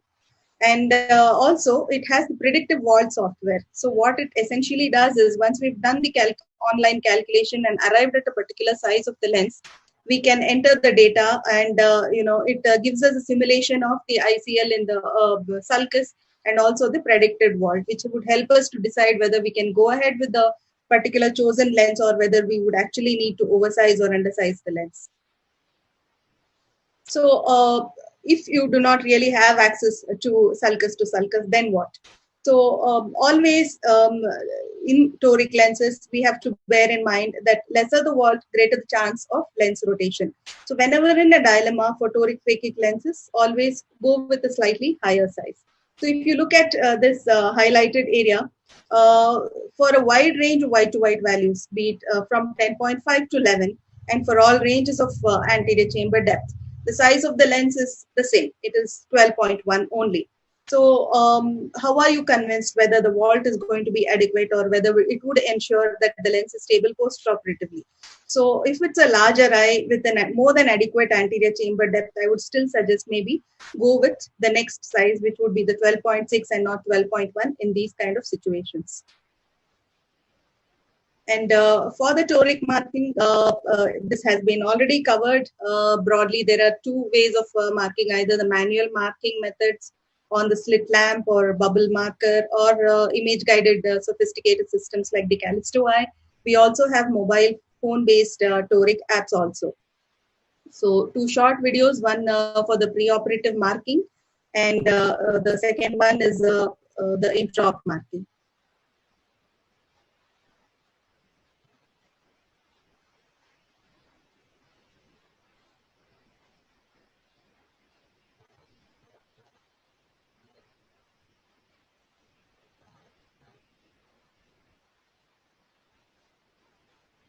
So intraoperatively, we'll have to bear in mind the following points to ensure that we have a good emmetropic patient post-operatively. Also, basically a good dilated pupil and certain microscopic adjustments on the microscope to ensure there is a very minimal parallax, and keep the illumination low so that the patient is able to fixate on the light properly.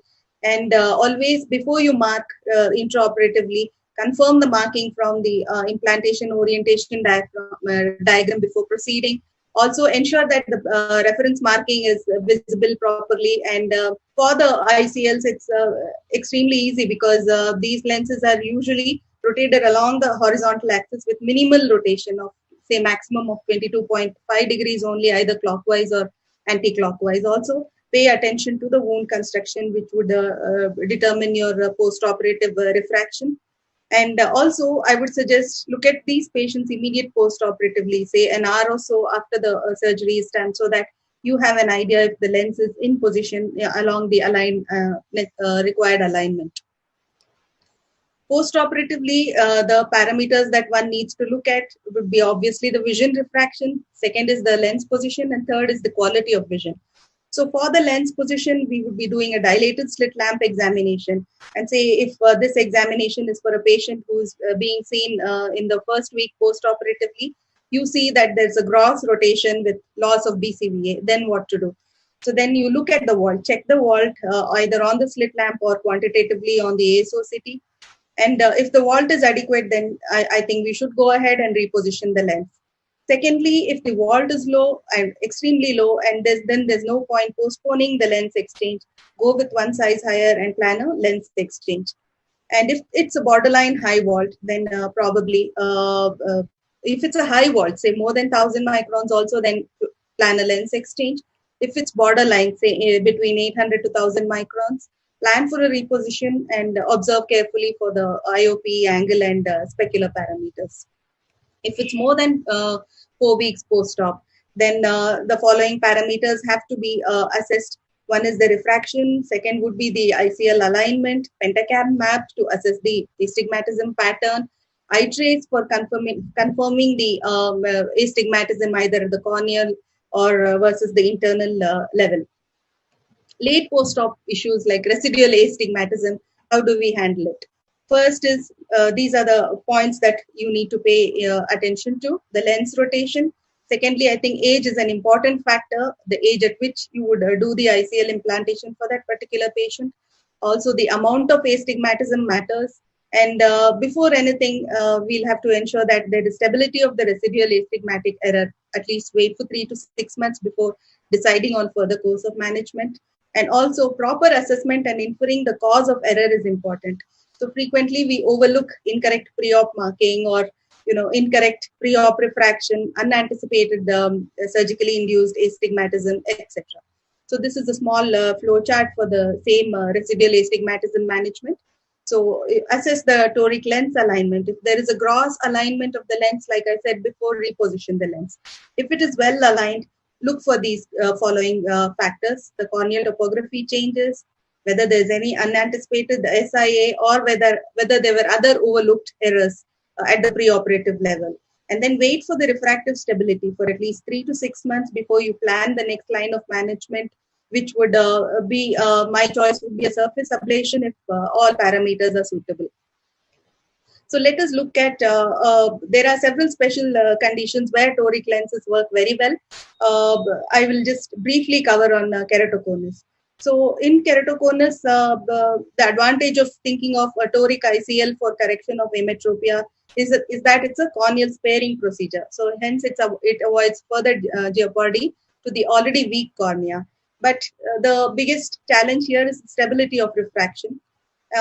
You wait for 3 to 6 months or stabilize the cornea with the various stabilizing procedures and then plan for the surgery.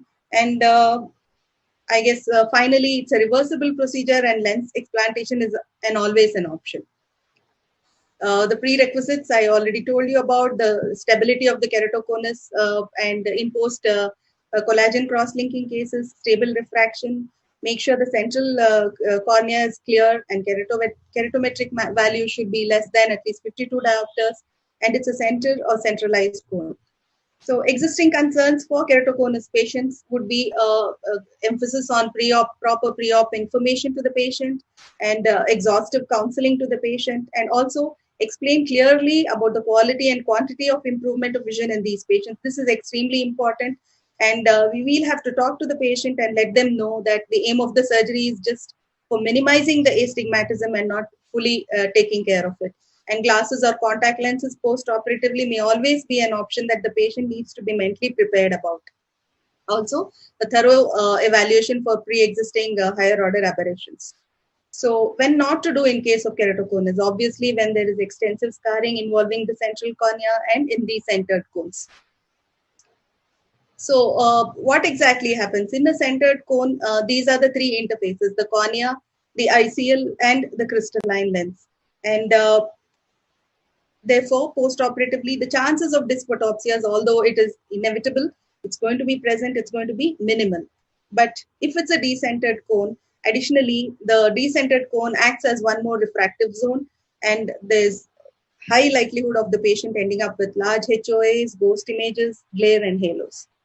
So this is a management algorithm for toric ICLs, and look at the cone, whether it's central or whether it's an eccentric cone. If it's a central cone, see whether the keratoconus is stable. If it is stable, we can proceed immediately with the toric ICL. If it's an unstable keratoconus, look at stabilizing procedures such as collagen cross-linking or intracorneal ring segments. And once the refraction is stable after 3 to 6 months minimum, then plan for the phakic lens implantation. If it's an eccentric cone, we can still try to centralize the cone with intracorneal ring segments. And in my opinion, probably toric IOL would be a better option. But still, if the patient insists and fully aware of the risks, toric ICL is also an option. So with this, I would like to end my presentation. I hope I have stuck to the time of 15 minutes. Thank you so much for a patient hearing. Thank you, Dr. Hema. We really appreciate, and it was very large topic, long topic, and you could concise it in a quite short time. Few interesting points which she elaborated, that toric IOL stability, toric phakic IOL stability of the rotation is very important. So rotational stability to achieve, you may have to take a little larger size, so you can go for a next size. That's very important take home point what she told. About the phakic IOLs in keratoconus, she told that sometimes the sizing can be issue, but irrespective of whatever it may be, your outcome depends on the position of the cone. So if the cone is centered, you surely can think of that. But if it's not a centered cone, you may end up in ghosting and those other kind of things. Anything which you put after that on cornea will negate the effect of the toricity. So please make sure that you're quite prepared that you will go ahead with that ghosting also. Thank you, Hema. And next, I request Dr. Sharon to talk about his topic of laser-based surgeries and taking care of toricity. Thank you, Sharon. Are the slides seen? Right. So good evening, everyone. And we've had some great talks till now. And moving forward to the cornea and how we control these refractive surgery.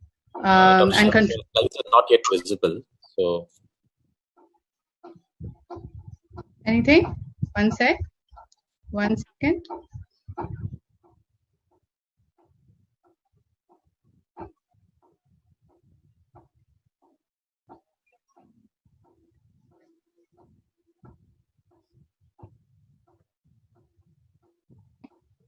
Yes. Yes, visible? Yeah, you're visible now. Yeah. Yes, sorry for that. So when we're talking about astigmatism, a lot of us, just generally we'll think of only the spectacle astigmatism. But what we need to understand and remember that when we're talking in terms of refractive surgery, the astigmatism there is much more complex.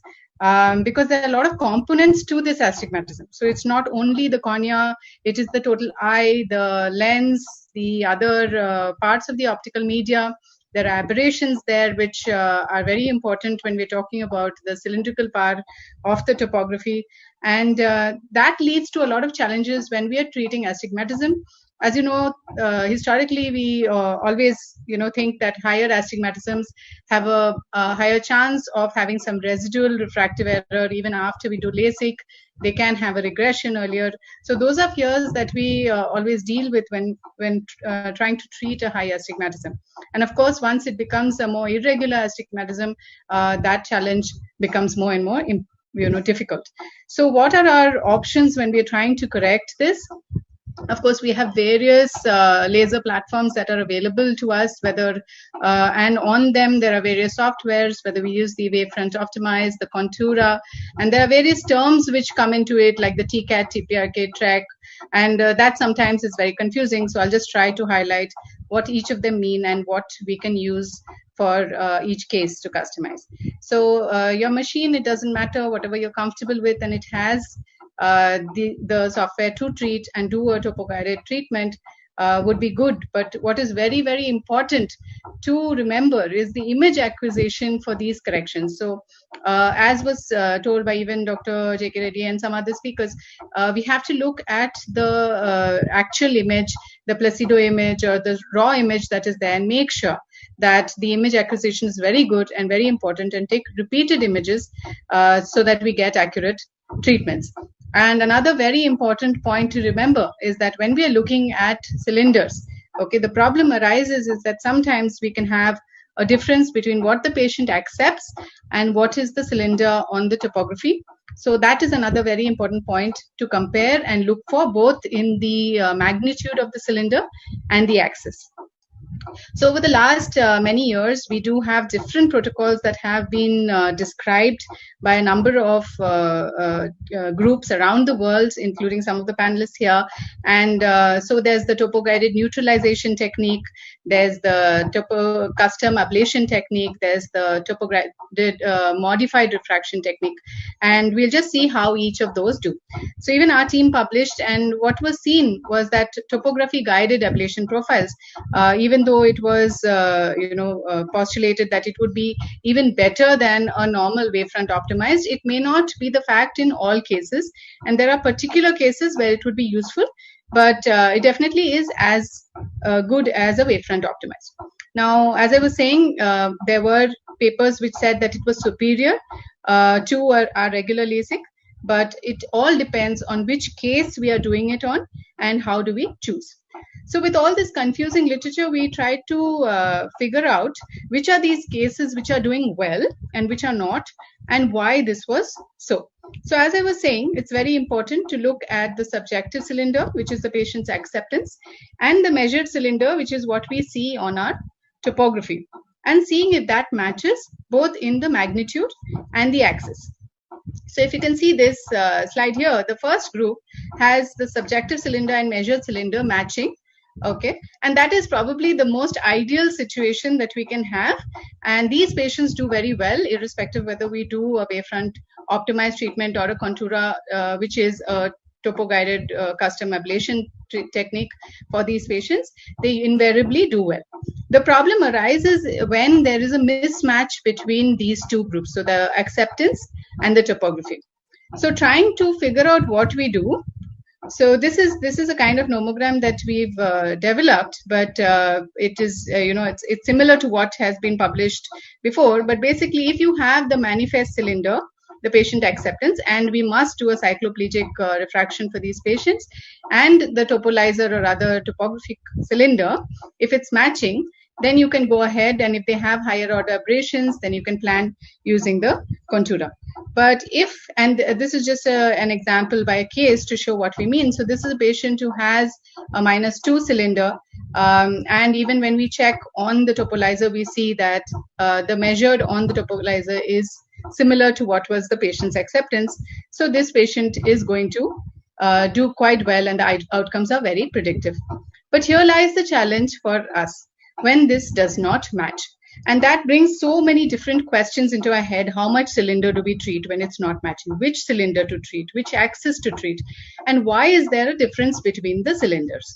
So if you can see this case example here, we see that the patient is accepting only a 0.5 cylinder, but what is showing on the topography is a -1.5. So there's a diopter of difference between what the patient is accepting and the topography. So what the TMR protocol suggested is that we have to retain the topographic cylinder and axis and then adjust the sphere to the patient's acceptance. Now that becomes quite confusing because there's no clear-cut guideline as to how much to correct, how much to adjust. And that's when the outcomes can become unpredictable. So just to give you an example of what we were saying, this, as you can see, there's a diopter of difference. So what if we look further into why there's a difference in this astigmatism that this patient has, we can see that actually the lens seems to be compensating for what is the corneal aberrations, and that is why the patient may not be accepting the full astigmatism which is showing on the cornea. So we don't need to correct that full topolizer cylinder if it's already being well compensated, because then we may tend to overcorrect the patient. But we can use the axis which is there from the topolizer and use this to try and correct midway between the two refractions. Another example of a similar situation when it's not matching. Okay, so here we see that the lens is not at all compensating for the cornea. So there's still, this is the internal, which we take as the lens. This is the total aberrations, and this is the corneal. We still have a lot of aberrations, and most of it is the coma. So the type of aberrations, higher order aberrations, are also a very important part of what we need to be planning, or at least looking into, because that could be a reason why the patient is acceptance and topolizer is not matching. So what should we do in a situation like that? So we put in what is called the zero refraction. So this here, the modified refraction, where we are putting 0, 0, 0, sort of measures how much ablation is required on the cornea without any refractive error. So just to regularize the cornea, how much is required, how much ablation is required. And we know that regularizing the cornea would also take care of some amount of the higher order aberrations. So that difference, which is due to the coma, would be taken care of by this 0, 0, 0 refraction ablation. So we then need to add in only the difference of the, what is remaining between the two. That refraction can be put in. Of course, in these cases, you must remember that the idea is not to get a zero refraction. The idea is to try and regularize the cornea and improve the quality of vision. Unlike when we do a contour for a virgin eye, which has not been had any ablation, in irregular corneas or a decentered ablation, we are just trying to regularize the eye. So as you can see, the pre-op and the post-op, there is a definite difference, but it's important to counsel the patient and tell them what our aim is for these. Okay. Now the third group, when you have a manifest cylinder which is more than the topolizer cylinder, we need to redo our refraction, look to see why the patient is accepting more. They may be accommodating more, and this you can again check on your any aberration aberrometer that you have, or just by a good refraction. And if then plan preferably a wavefront optimized treatment based on what is our final refraction. So just just to give a quick idea of how we plan on the topolizer, which is a Placido-based topographer that we use for these treatments. So on the Wavelight platform, we just open this and select for the topolizer. We choose a new exam. Now, as I was saying, it's very important to look at the raw image, make sure that there is adequate area which is good, and it would be tight green. Check the pupil size, take multiple images, and we compare them with each other. Then we would export only the good quality images, and that's very, very important. So at least 4 good quality scans are required. You need maximum area coverage. So even something like long eyelashes could obstruct our coverage. And again, check the pupil size and look at maps which have less than 0.5 diopter variation in the curvature. So this acquisition and export, I think, is one of the most important points when we're talking about topography-guided treatment. And of course, this is what you see once you export, and that's how we were explaining. So just a video of how we put in the planning. First, you put it at 0. I hope this video is playing. So set it at 0. The C4 is the defocus, and C12 is our spherical aberration. We check to make sure they're as closely matched as possible. And then we can go ahead with our planning. This is not a keratoconic case, so we can, and it's a relatively thicker cornea, so you can go ahead and plan a higher ablation. But when we come to a keratoconus, of course, we have a limited amount of tissue. So the planning changes a little bit, and I'll just show you by some case examples. This is a 25-year-old lady. As you can see, it's an obvious keratoconus. We do need at least 450, if not 500 microns of tissue. So it's obviously a relatively early case of keratoconus that these cases can be planned, or this kind of treatment can be planned along with a cross-linking. Again, looking at the raw image is very important. So depending on what platform, a lot of people have different platforms to do this treatment, and this is the Schwinn platform. So just wanted to highlight one interesting thing that we can do on the Schwinn platform. So here it's a transepithelial ablation if you want to, or you can scrape the epithelium.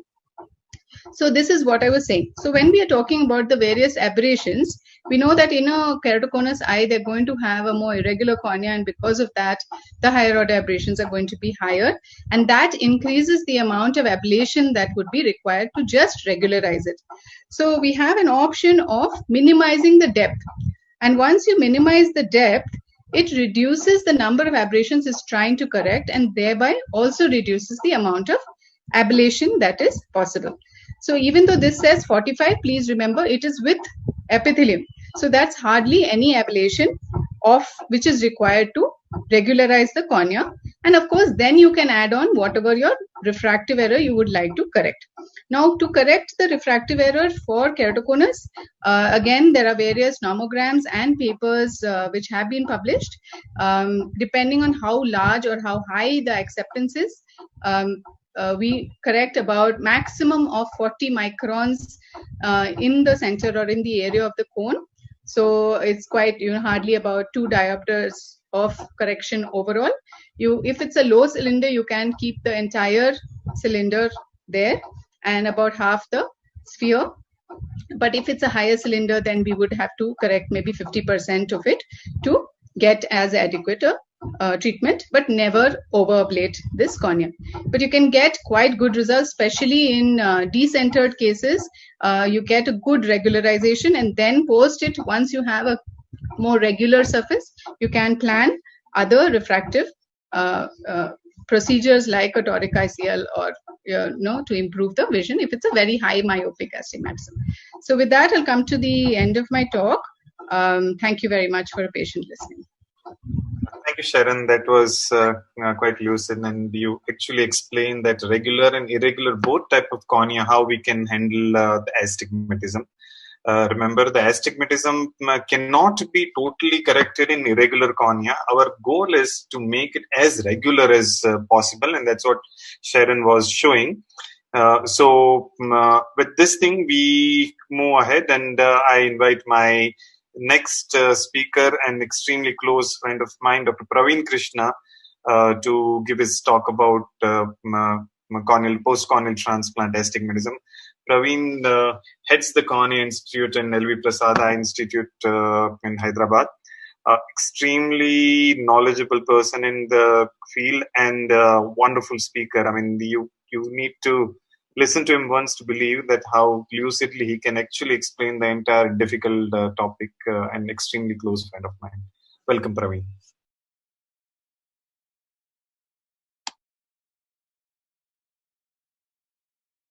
Thank you, Himanshu, and thank you again to both you and Sharon for having me on this forum.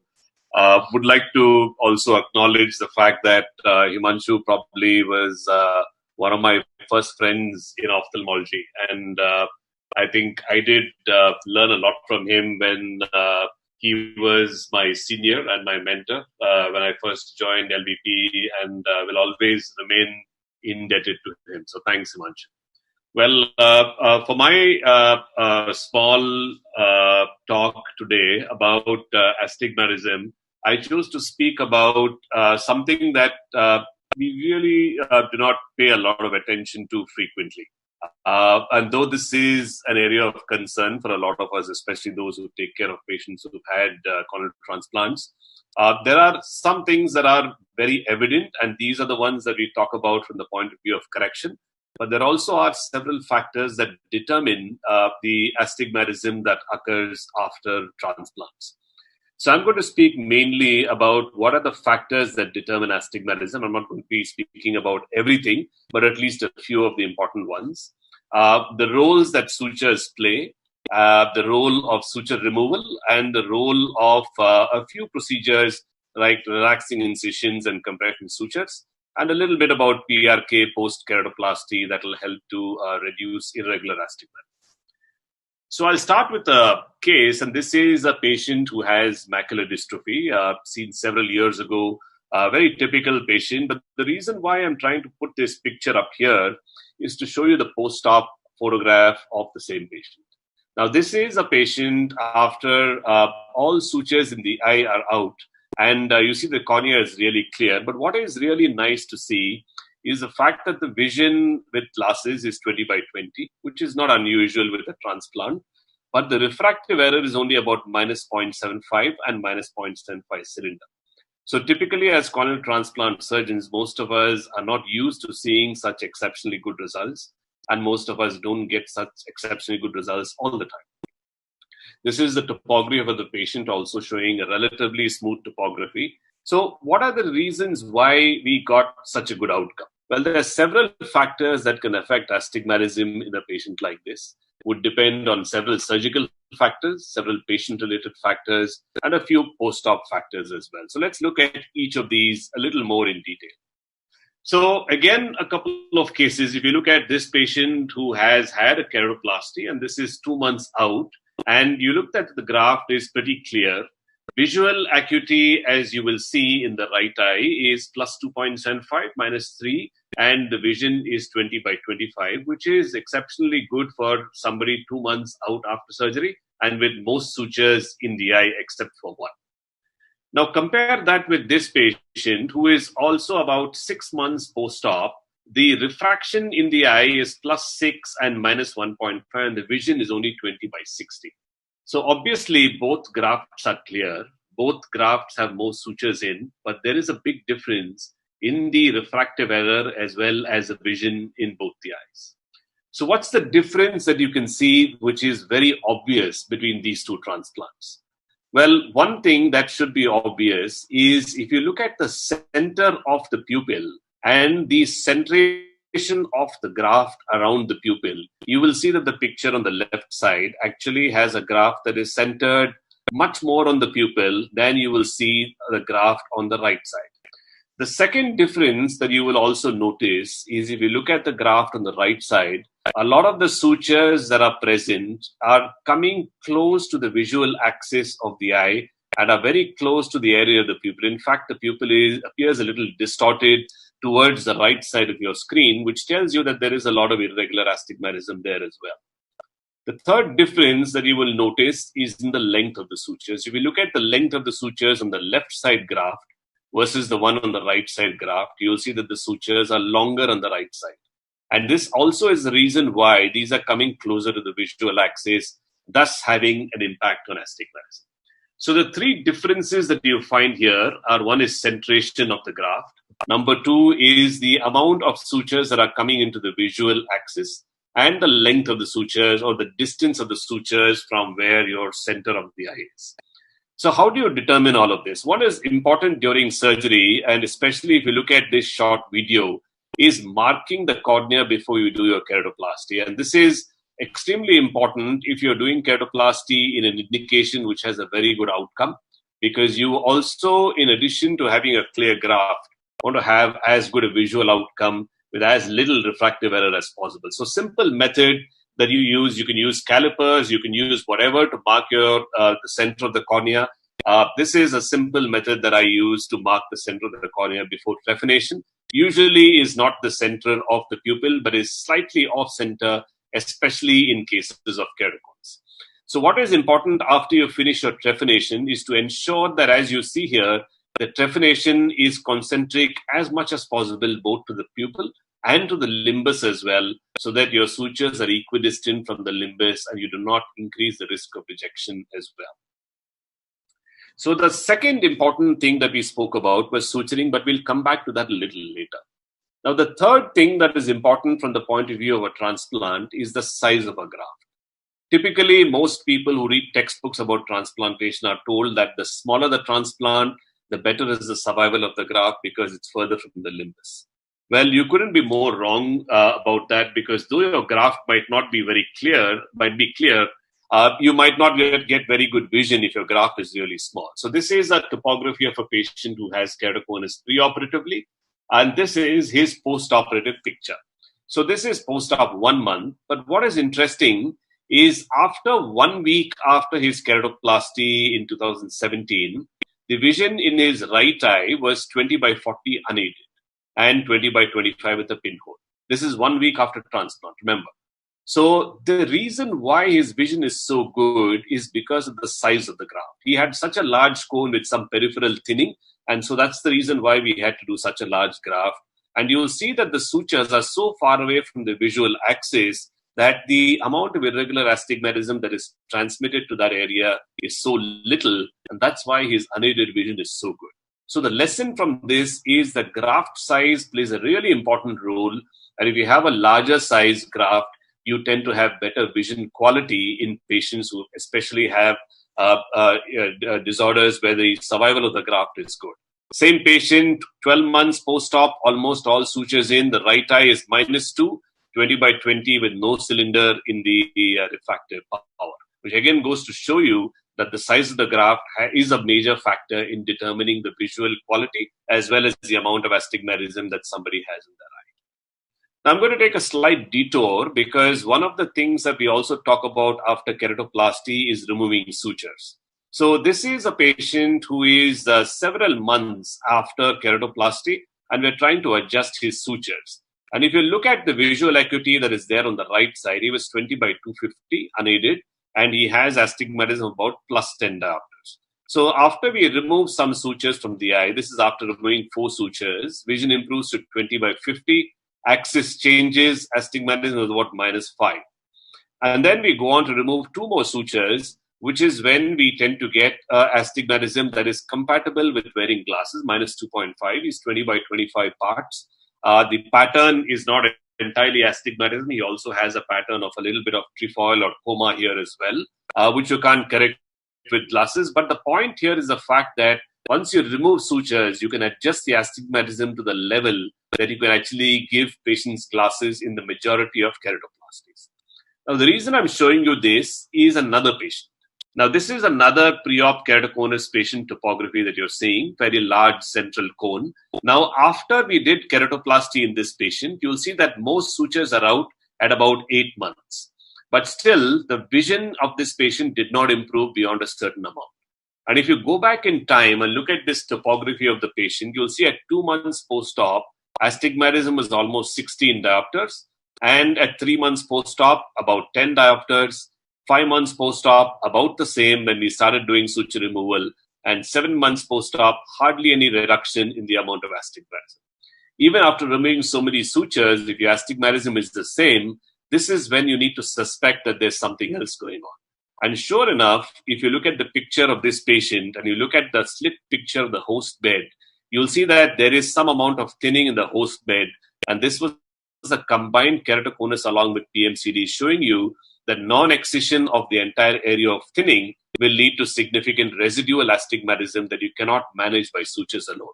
So the point that I'm trying to make here is, after keratoplasty, what is taught to us is the fact that removing sutures will help to modulate the astigmatism in the eye. But then what I'm trying to say is there are several factors that contribute to the astigmatism, from the host bed to the healing of the graft-host junction, and also to the apposition of the graft-host junction. So it's not just sutures removal that is important, but also understanding the reason why you have your astigmatism. Now, moving on to another patient. This is again pre-op topography of a patient who has keratoconus, very large cone again. And this is a patient that we did DALC. And post-op 1 month, the vision of the patient is exceptionally good at 20/20 with only a -0.5 cylinder. Now, I'm not saying this is what you get in all cases, but this is certainly desirable. And the reason why it is desirable is also the kind of sutures. If you have sutures that are typically interrupted along with continuous, you have earlier stabilization of your astigmatism, and you can give glasses to patients a lot earlier than you normally would do with only interrupted sutures. Now, the reason why this patient has such a good vision is also because the topography is very regular, graft size is relatively large, and the graft is relatively well centered on the eye. The other important reason that you need to look at on this graph, you actually see a number of OCT pictures here, and these are OCT pictures of the graft-host junction of this patient. And what you will notice if you look at the OCT, just focus on the anterior apposition of the graft-host junction.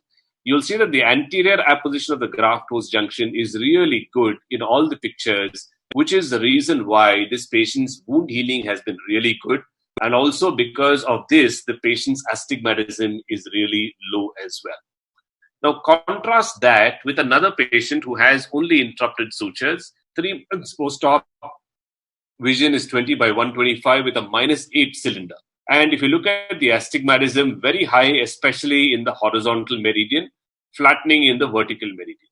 Now, wait and see how the OCT of the graft-host junction looks. What you will see here is, in the horizontal meridian, the apposition is pretty good.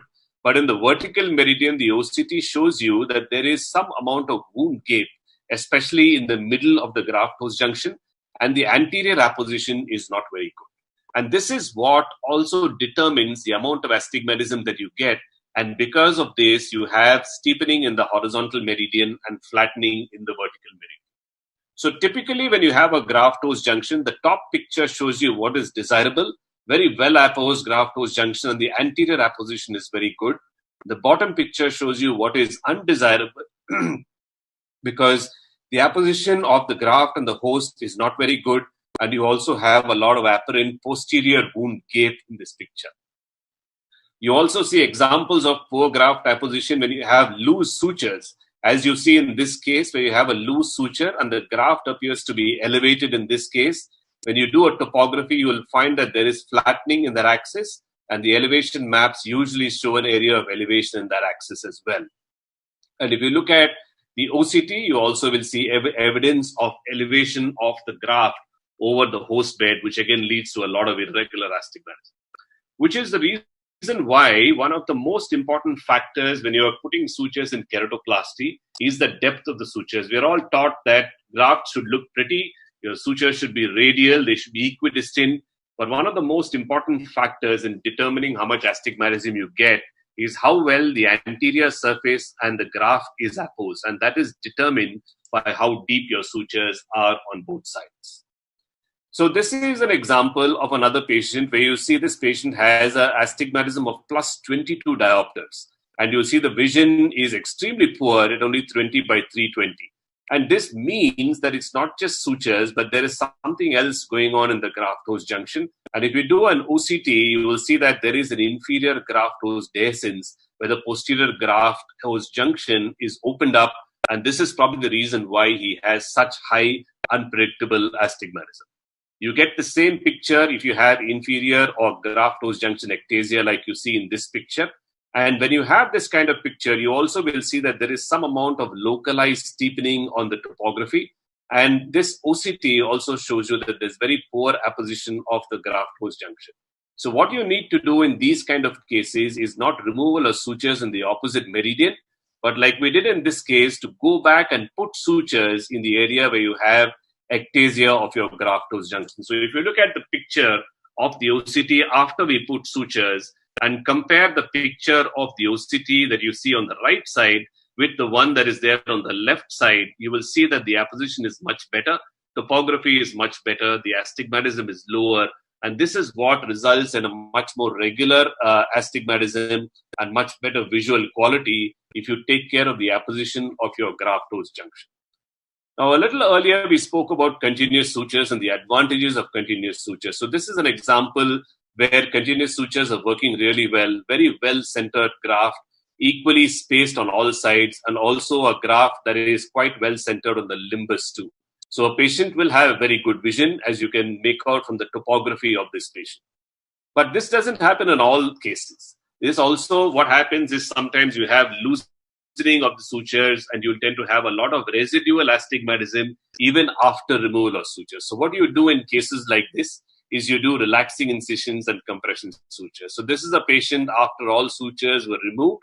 He still has very high with the rule astigmatism. So we did relaxing incisions, as you can see, within the graft-host junction inferiorly. And about 1 month post-op with cataract surgery, you'll see that his astigmatism has come down significantly. Vision is 20 by 25 with only a minus 1.5 cylinder, which actually is a very good outcome for relaxing incisions and compression sutures, which we took out by this time.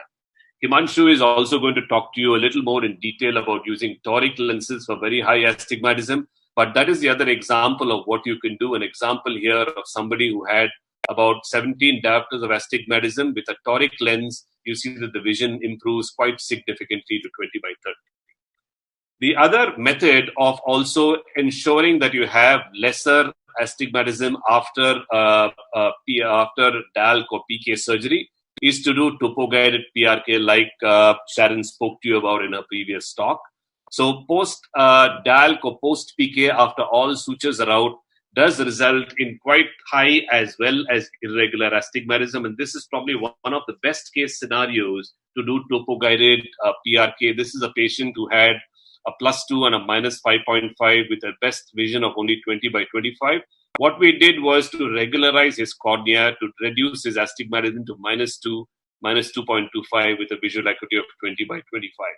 And this is one of the best methods of ensuring that your patient has good spectacle-corrected visual acuity. So just want to summarize the factors that affect astigmatism after a transplant, which include several surgical factors that include centration, suture, length, size of the graft, the host bed, and a lot of post-operative factors as well.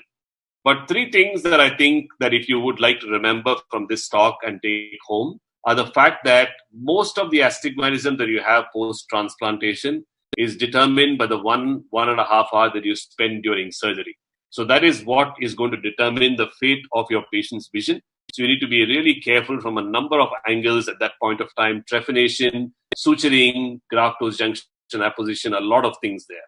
The second important thing is the fact that it's not just suture removal in all cases that can reduce astigmatism. Sometimes you might need to go in and apply sutures to ensure graft-host junction is well apposed, and that will actually reduce astigmatism.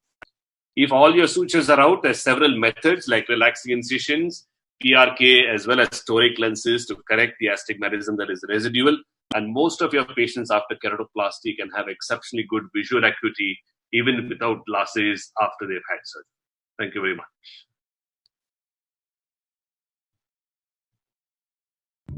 Thank you, Praveen. That was really wonderful and feast for cornea surgeons.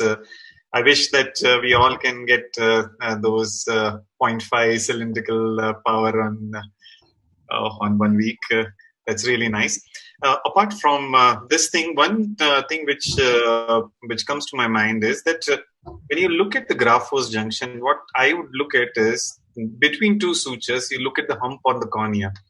Now, between two sutures, when you, in initial period, when you see the cornea, it will have sort of speed breaker kind of bump there. As soon as the graphose junction starts healing, this bump becomes flat. And that gives you an indirect idea about healing of the graphose junction. But in initial period, if you see that these things are irregular in different area, I do use bandage contact lens a lot in such kind of cases. Even the early graph ectasia and a lot of things which I earlier never thought bandage contact lens can help. A bandage contact lens works wonderfully well in all such cases. Thank you, Praveen. So next, I'll invite myself. Yeah. I'll invite you. So our next speaker is Dr. Himanshu Matalia. He's one of the most popular cornea consultants, I must say, across, of course, in our hospital and also in ophthalmology and across different societies. But he's going to talk about managing extreme astigmatism. And over to you, Dr. Himanshu. Always a pleasure. Thank you, Sharon. And good evening to one and all. I do not have any financial disclosure, though I wish. So when we talk about astigmatism, this is the step ladder pattern which I use. Very low astigmatism. Well, if it's cataract, well, phaco itself is good enough for you. And if it's something which is up to 1.5, you can change your incision location. LRI toric IOLs can work. If it's more than 1.5, less than 4 diopter, your arcuate incision toric IOLs can work. But anything which is more than 4 diopter, you may have to use customized toric lenses or wedge resection or incisional surgeries, what Praveen was talking about, or combination of different things like phakic IOL, laser-based surgery, and many other things. When we talk about these astigmatism, remember we are talking about astigmatism on cornea, and as very interesting document which Shreyas showed us about how do we calculate from corneal to the lenticular part. The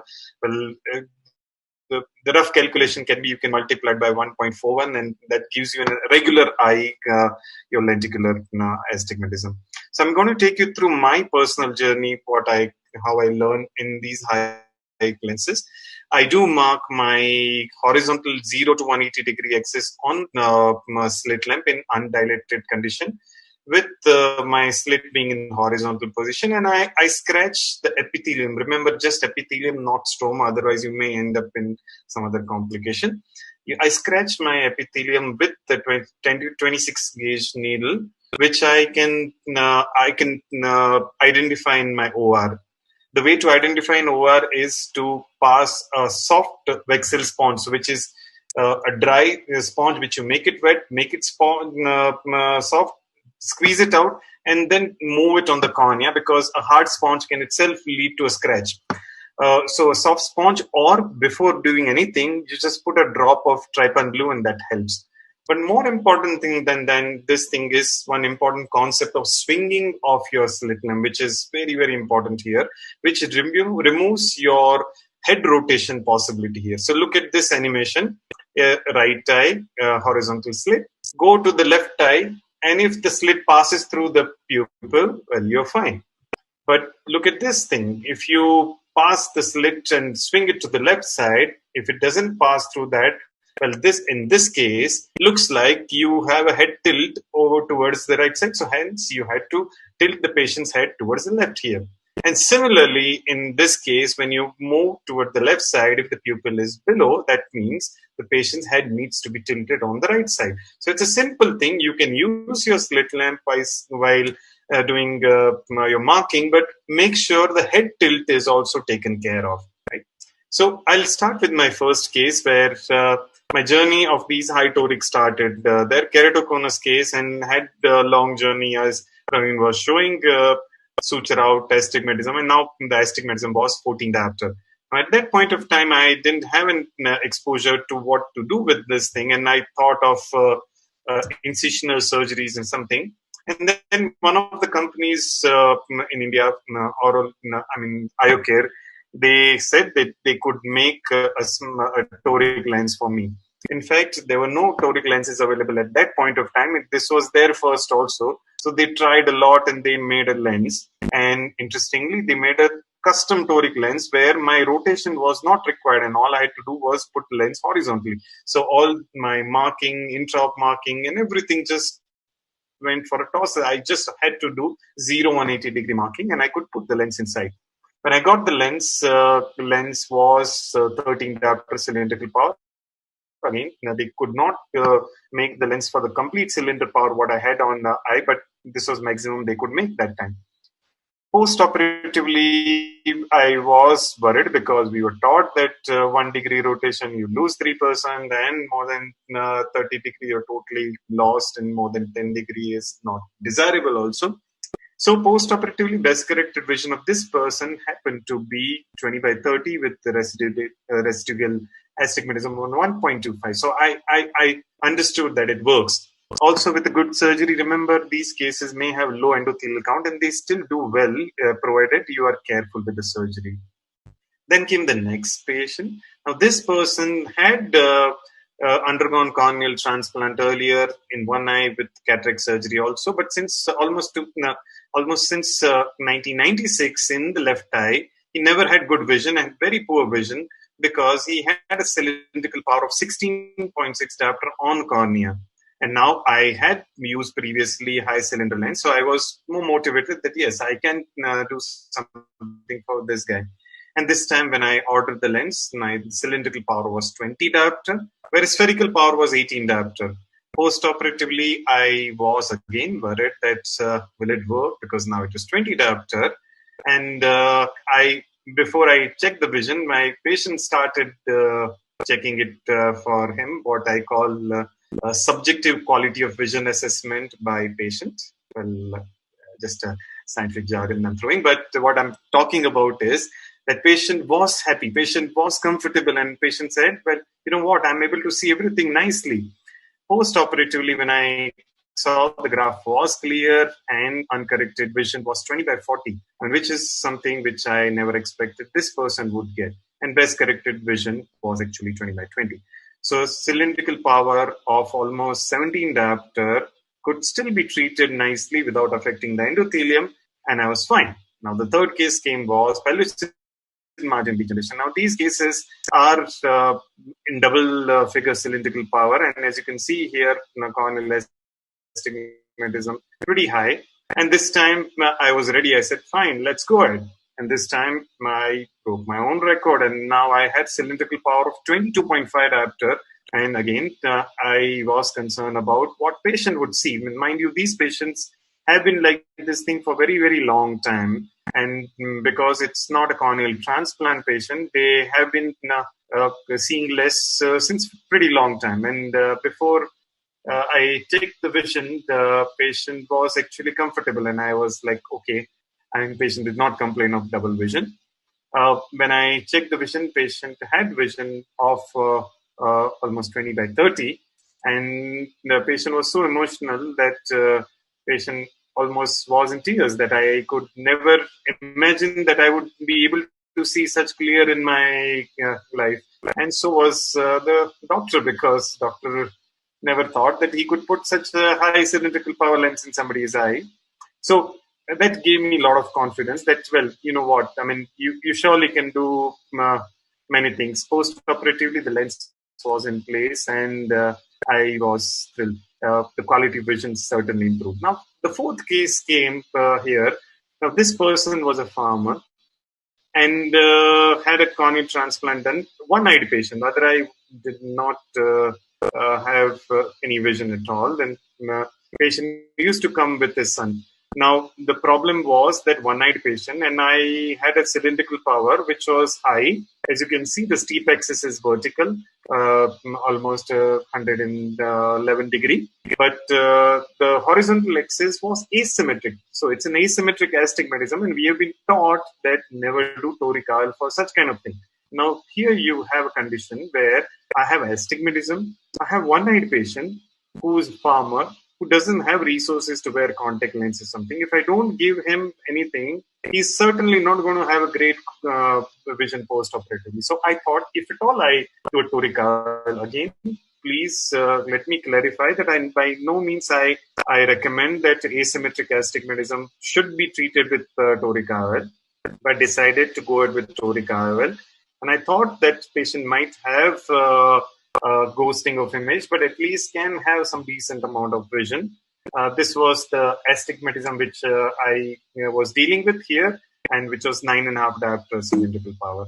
Now, post-op, when I saw the patient on day 1, this is how most of the time he would come with his son holding his hand. And post-operatively, when I saw this patient after removal of the patch, patient was actually smiling. Patient said that, well, I can see you now. I'm actually able to see. And what changed my perception about such kind of thing was, well, I certainly should have given him a clean cloth there or some or a cotton. I'm sorry for that. But when patient after this thing, when patient who was handicapped started actually coming on his own every time, and the person who required somebody's help to walk around was actually now independent person. So that was sort of quality of vision for me. Post-operative, the graph held on, and his vision was 20/40. Of course, he might have glare in his eye, but patient was comfortable. His endothelial count was 400, which maintained itself. So to me, it helped me travel from a high astigmatism. What can I do to any case where we can handle with very high astigmatism also. Thank you very much. I would now request my colleague. Yeah, there are a few questions, 2-3 questions while Dr. Nandini and Dr. Arushi are getting ready for their cases. One is, of course, to the panel, anyone, Dr. PVK, Dr. Himanshu, or anyone, if you get a very flat graft post PK or DALC, how would you go about that, even after suture removal? If it's very flat, what would be your preferred method of treating that? This is from Dr. Anand Balasubramanian. So, flat grafts are always bad thing. Hyperopia is not the best case scenario for treating with any refractive procedure, whether it's a lens-based or whether it's a laser-based. I certainly would not prefer that. Having said that, if you've got that thing, my best bet would be to possibly go ahead with resuturing, as Praveen said. If it's in some area, part area, you can plan opening of the wound and resuturing. If it's total graft, which is totally flat, I would rather resort to my later on second procedure of lens-based cataract surgery. Praveen, and meanwhile, Nandini, you can load your presentation. Yeah, I agree, Himanshu. I think a flat graft is mostly caused by surgical factors at the time of the trephination, with sizing and also tissue distribution. It has very little to do with sutures. So it's very difficult to actually recover from a graft that is very flat. And oftentimes you will find that you might actually either have to put a contact lens, or you might actually have to do a lens-based procedure like Himanshu said, or in extreme conditions might have to go back and do a regraft outside the original graft that you've done in a larger area. Totally difficult. Okay. Nandini, can you? Shall we move on? Can you see my screen, sir? Yes. Can I? So, good evening, one and all. Without wasting much time, I will start my case. We had a 38-year-old gentleman who presented to us with defective vision in his right eye since 4 months. His best corrected vision in both his eye was 6/18 parts, and his refraction in right eye was 24 diopter spheric sphere with minus 2.5 diopter cylinder at 30 degree. And in his left eye, the refraction was around minus 18 diopter sphere with minus 0.75 diopter cylinder. On slit lamp examination, his both eyes showed posterior subcapsular cataract more in his right eye compared to his left eye. And retina did show a myopic picture along with posterior staphyloma. When we did his topography, he was a known case of keratoconus with a cone in the center. But if we look at his central 3 mm zone, it was not that irregular. It was more or less like a regular astigmatism. On A scan, his axial length was around 32.59 millimeter in his right eye and did show a toric power. So, coming to his diagnosis, he had both eyes cataract with right eye more than left eye with pathological myopia along with keratoconus. And since he was a suitable candidate, we did plan for a toric IOL. And as you saw his A scan, all his eyeball power were in negative values. So we had to customize the lens for this patient. So we did plan to put a custom toric lens. As Dr. Himanshu said, the beauty of custom toric lens is that it is manufactured in such a way that it need not be rotated to its desired axis. It has to just be placed in a horizontal position at 180 degrees. So this was the custom toric lens which we had planned for him. And we did implant a spherical power of around minus 12.5 with a cylindrical power of 4.2. After his surgery, in the immediate post-op, his unaided vision was 624 parts, improving to 6.9 with plus 4.75 diopter sphere with minus 4.5 diopter cylinder at 40 degrees. As other speakers said, post-toric IOL implantation, if your refraction shows that your MRSA is almost zero, that probably suggests that there would be high chance of rotation of the toric lens. So we did dilate this patient to look for the rotation of this lens, and on dilatation, we did see that the lens was in its expected position. When we did his aberrometry, the internal astigmatism was significant, adding to his corneal astigmatism, affecting his visual quality. On root mean square map, ideally in a normal case scenario, the corneal astigmatism should be negated by your internal astigmatism. However, in his case, the internal astigmatism was adding up to his corneal astigmatism, making his vision worse. If we look at his higher order aberrations, it was very minimal and it was not affecting his vision at all. And the eye trace did suggested that there would be possibility of rotation of the lens, and it tell us that we had to rotate this custom toric lens by around 125 degree clockwise or 55 degree anti-clockwise.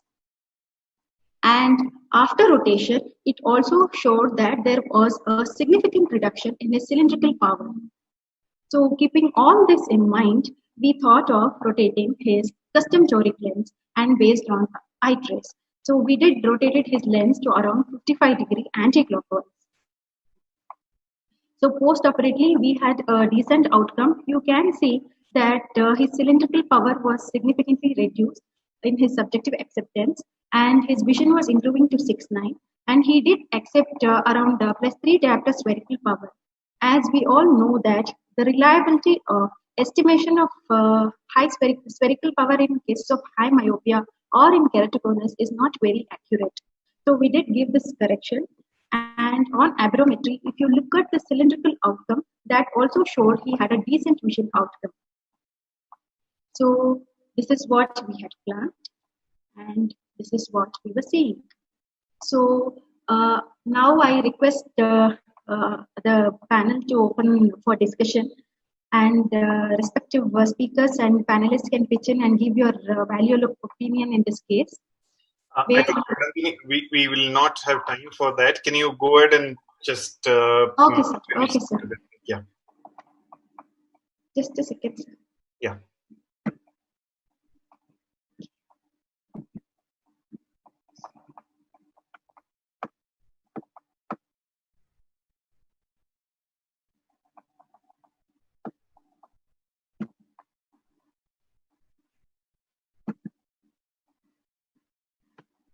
So this was the lens what we had planned. As we know that custom toric lens is a plate haptic design, and it does have a hole in the leading edge, on the left hand side, and this will guide the surgeon about the correct orientation of the lens.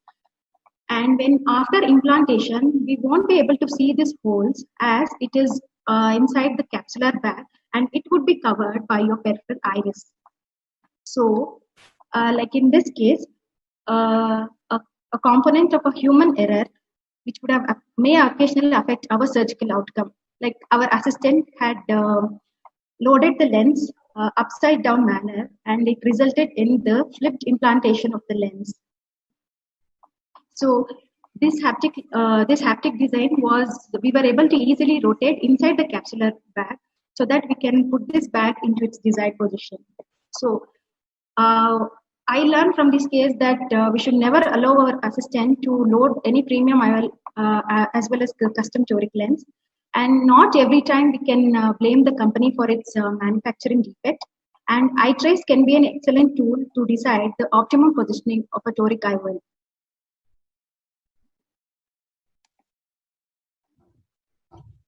Thank you very much, Nandini. I think we are already out of time, so I would just take a few questions which we have got from the attendees. Ms. Sharon, do you want to ask the panelists questions?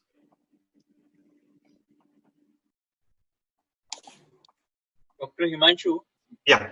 One I think this UST problem of hyperopia, apart from the astigmatism problem, earlier UST, I saw that you have implanted it in 2015.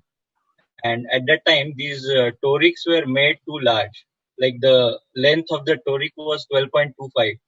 And I also started using it at that time. And I reported it to the company that you should not make such a long toric IOLs, because it tends to, bend the IOL back and gives rise to hyperopic surprises.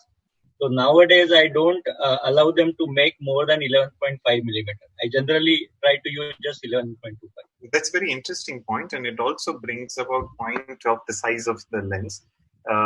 We also have to remember that size of the lens of these plate haptic is smaller, much smaller than those C-loop haptic, and there are more chances in case of large bag where these lenses can rotate. In fact, I had one case where I had used toric multifocal lens, and there was a rotation of almost 90 degree, and I thought, like your case, maybe I put in 90 degree, put the lens and recorrected, and next day 70 degree off. So plate haptic lens does not allow you that extra thing. So if the plate haptic lens it's made up of a material which is too hard, which does not allow the vaulting to be controlled, then certainly, as you said, the vaulting can be issue. But most of the time, such cases, I found that they're pretty okay. Reducing the size, sometimes the rotational stability, which is very important, especially in these high toric lenses, I would not like to take chance with that. There are few. So just a small tip in these toric patients, toric IOLs, is one key point intraoperative to realize whether you will have post-surgery rotation is when you're trying to hydrate the wound. If you find the lens a little moving very freely and easily, then rest assured that the bag is a little larger size, and you will have a post-operative rotation. So always keep a key observation on how the lens is positioned and how it changes when you're trying to hydrate the wound. This could give you a key on what can happen. Certainly. Okay, one quick question. This is by Dr. Akansha Batra. What is the effect of posterior corneal astigmatism in extreme astigmatism cases if using an online software for calculating which K readings can be taken? Okay, so you have to remember one thing: when you're trying to take care of a bigger demon, then these things do not count much. Most of the time, even the formulae are not able to take care of such kind of high astigmatism because they're not tuned for that. They're not. Most of the time, even your models, mathematical models, are not meant for such high extreme values. So I would certainly not worry about posterior astigmatism in such cases. In fact, there was one question that what about if somebody has very high myopia and astigmatism because of the posterior staphyloma? What can we do? Can we treat somewhere? And Dr. Adrian, would you be able to answer that, which you wrote? I'll go on tangential this thing. Now you have a patient coming with an astigmatism of 1.5 to 1.75. he can afford to pay, and he definitely wants multifocal IOL implanted in his eye. And you're very chary because he has a 1.5 to 1.75. You're wondering, and you're telling him that you're not the ideal candidate. So that is where an opposite OCCI comes into play, because it would reduce the astigmatism to almost between 0.5 to 0.75, which is manageable, and the patient does not have to pay that cost differential of a toric multifocal IOL. So these kind of astigmatic reduction manuals that do not cause the patient to pay anything will enhance your practice in a huge direction. Certainly. So one important point we have to remember is that though toric multifocal is the way to go when you have cylindrical power and when you're planning multifocal, but along with that, incisional surgeries like LRIs, like coupling incisions, like coronary showing on femtobase also, they do have a role. Can they correct very high amount of astigmatism? Very debatable. Can they be very predictable? Well, that's something which is the negative point of such kind of thing. So it certainly has a role, and keep in mind that there can be a possibility that you may have regression or you may have either residual.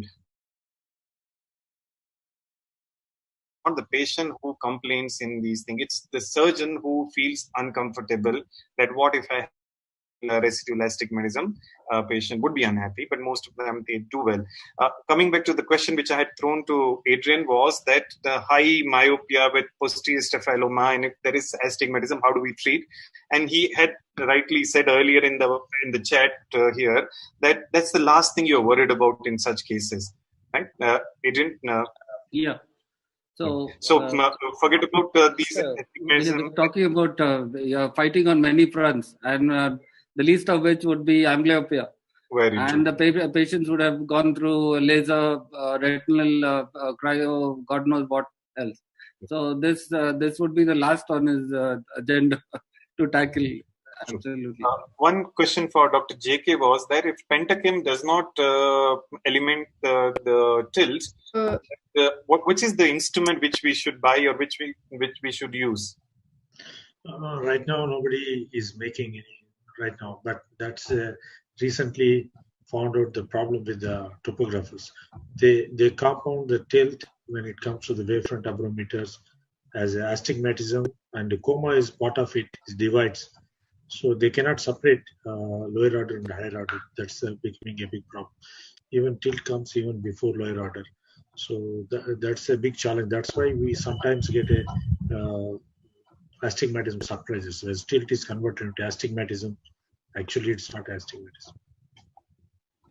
Very much. So one related question. So if we had to plan any corneal LRIs or corneal sections, radial incisions, and a toric IOL, is it preferable to do it simultaneously or staged, and which one would you prefer? LRI and toric both together. Why you want? That's a counterintuitive question that you don't want to do both.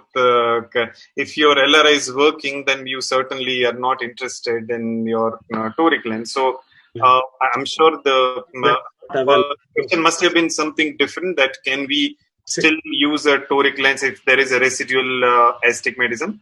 We surely can use a toric lens later on if there is a residual astigmatism. But please remember one thing, that after any cornea-based procedure, you should be sure about the stability of the topography.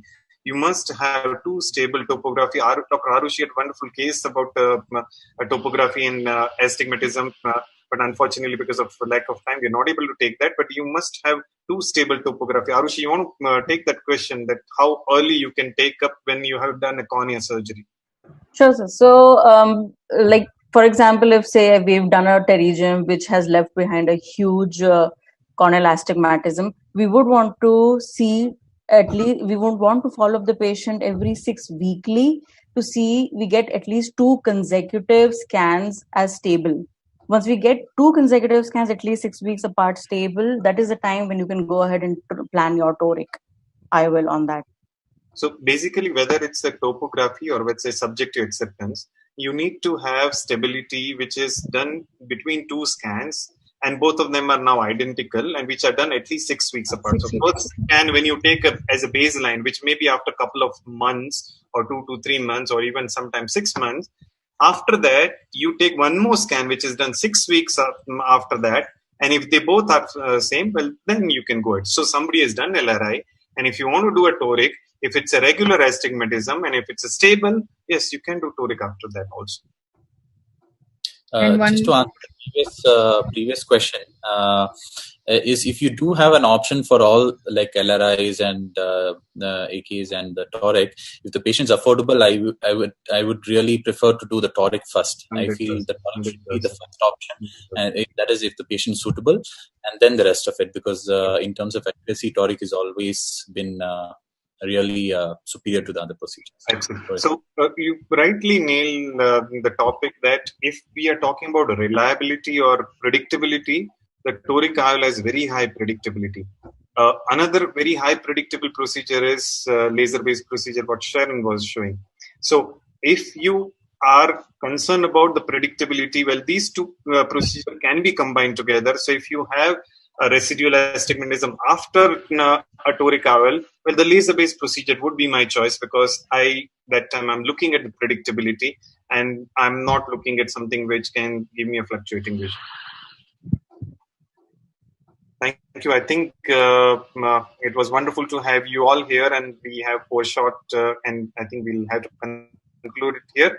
The questions, most of them we have tried to answer. If any more questions are there, I'm sorry, from most of the speakers' presentation, you would have got the answer. If your email address is there, we surely can reach out to you and we can try to answer your question. Thank you, everybody, and I really appreciate you taking out your time. Thank you very much, everybody. Thank you, everyone. Thank you. Absolute pleasure. Thank you. Thank you. Good night. Good night.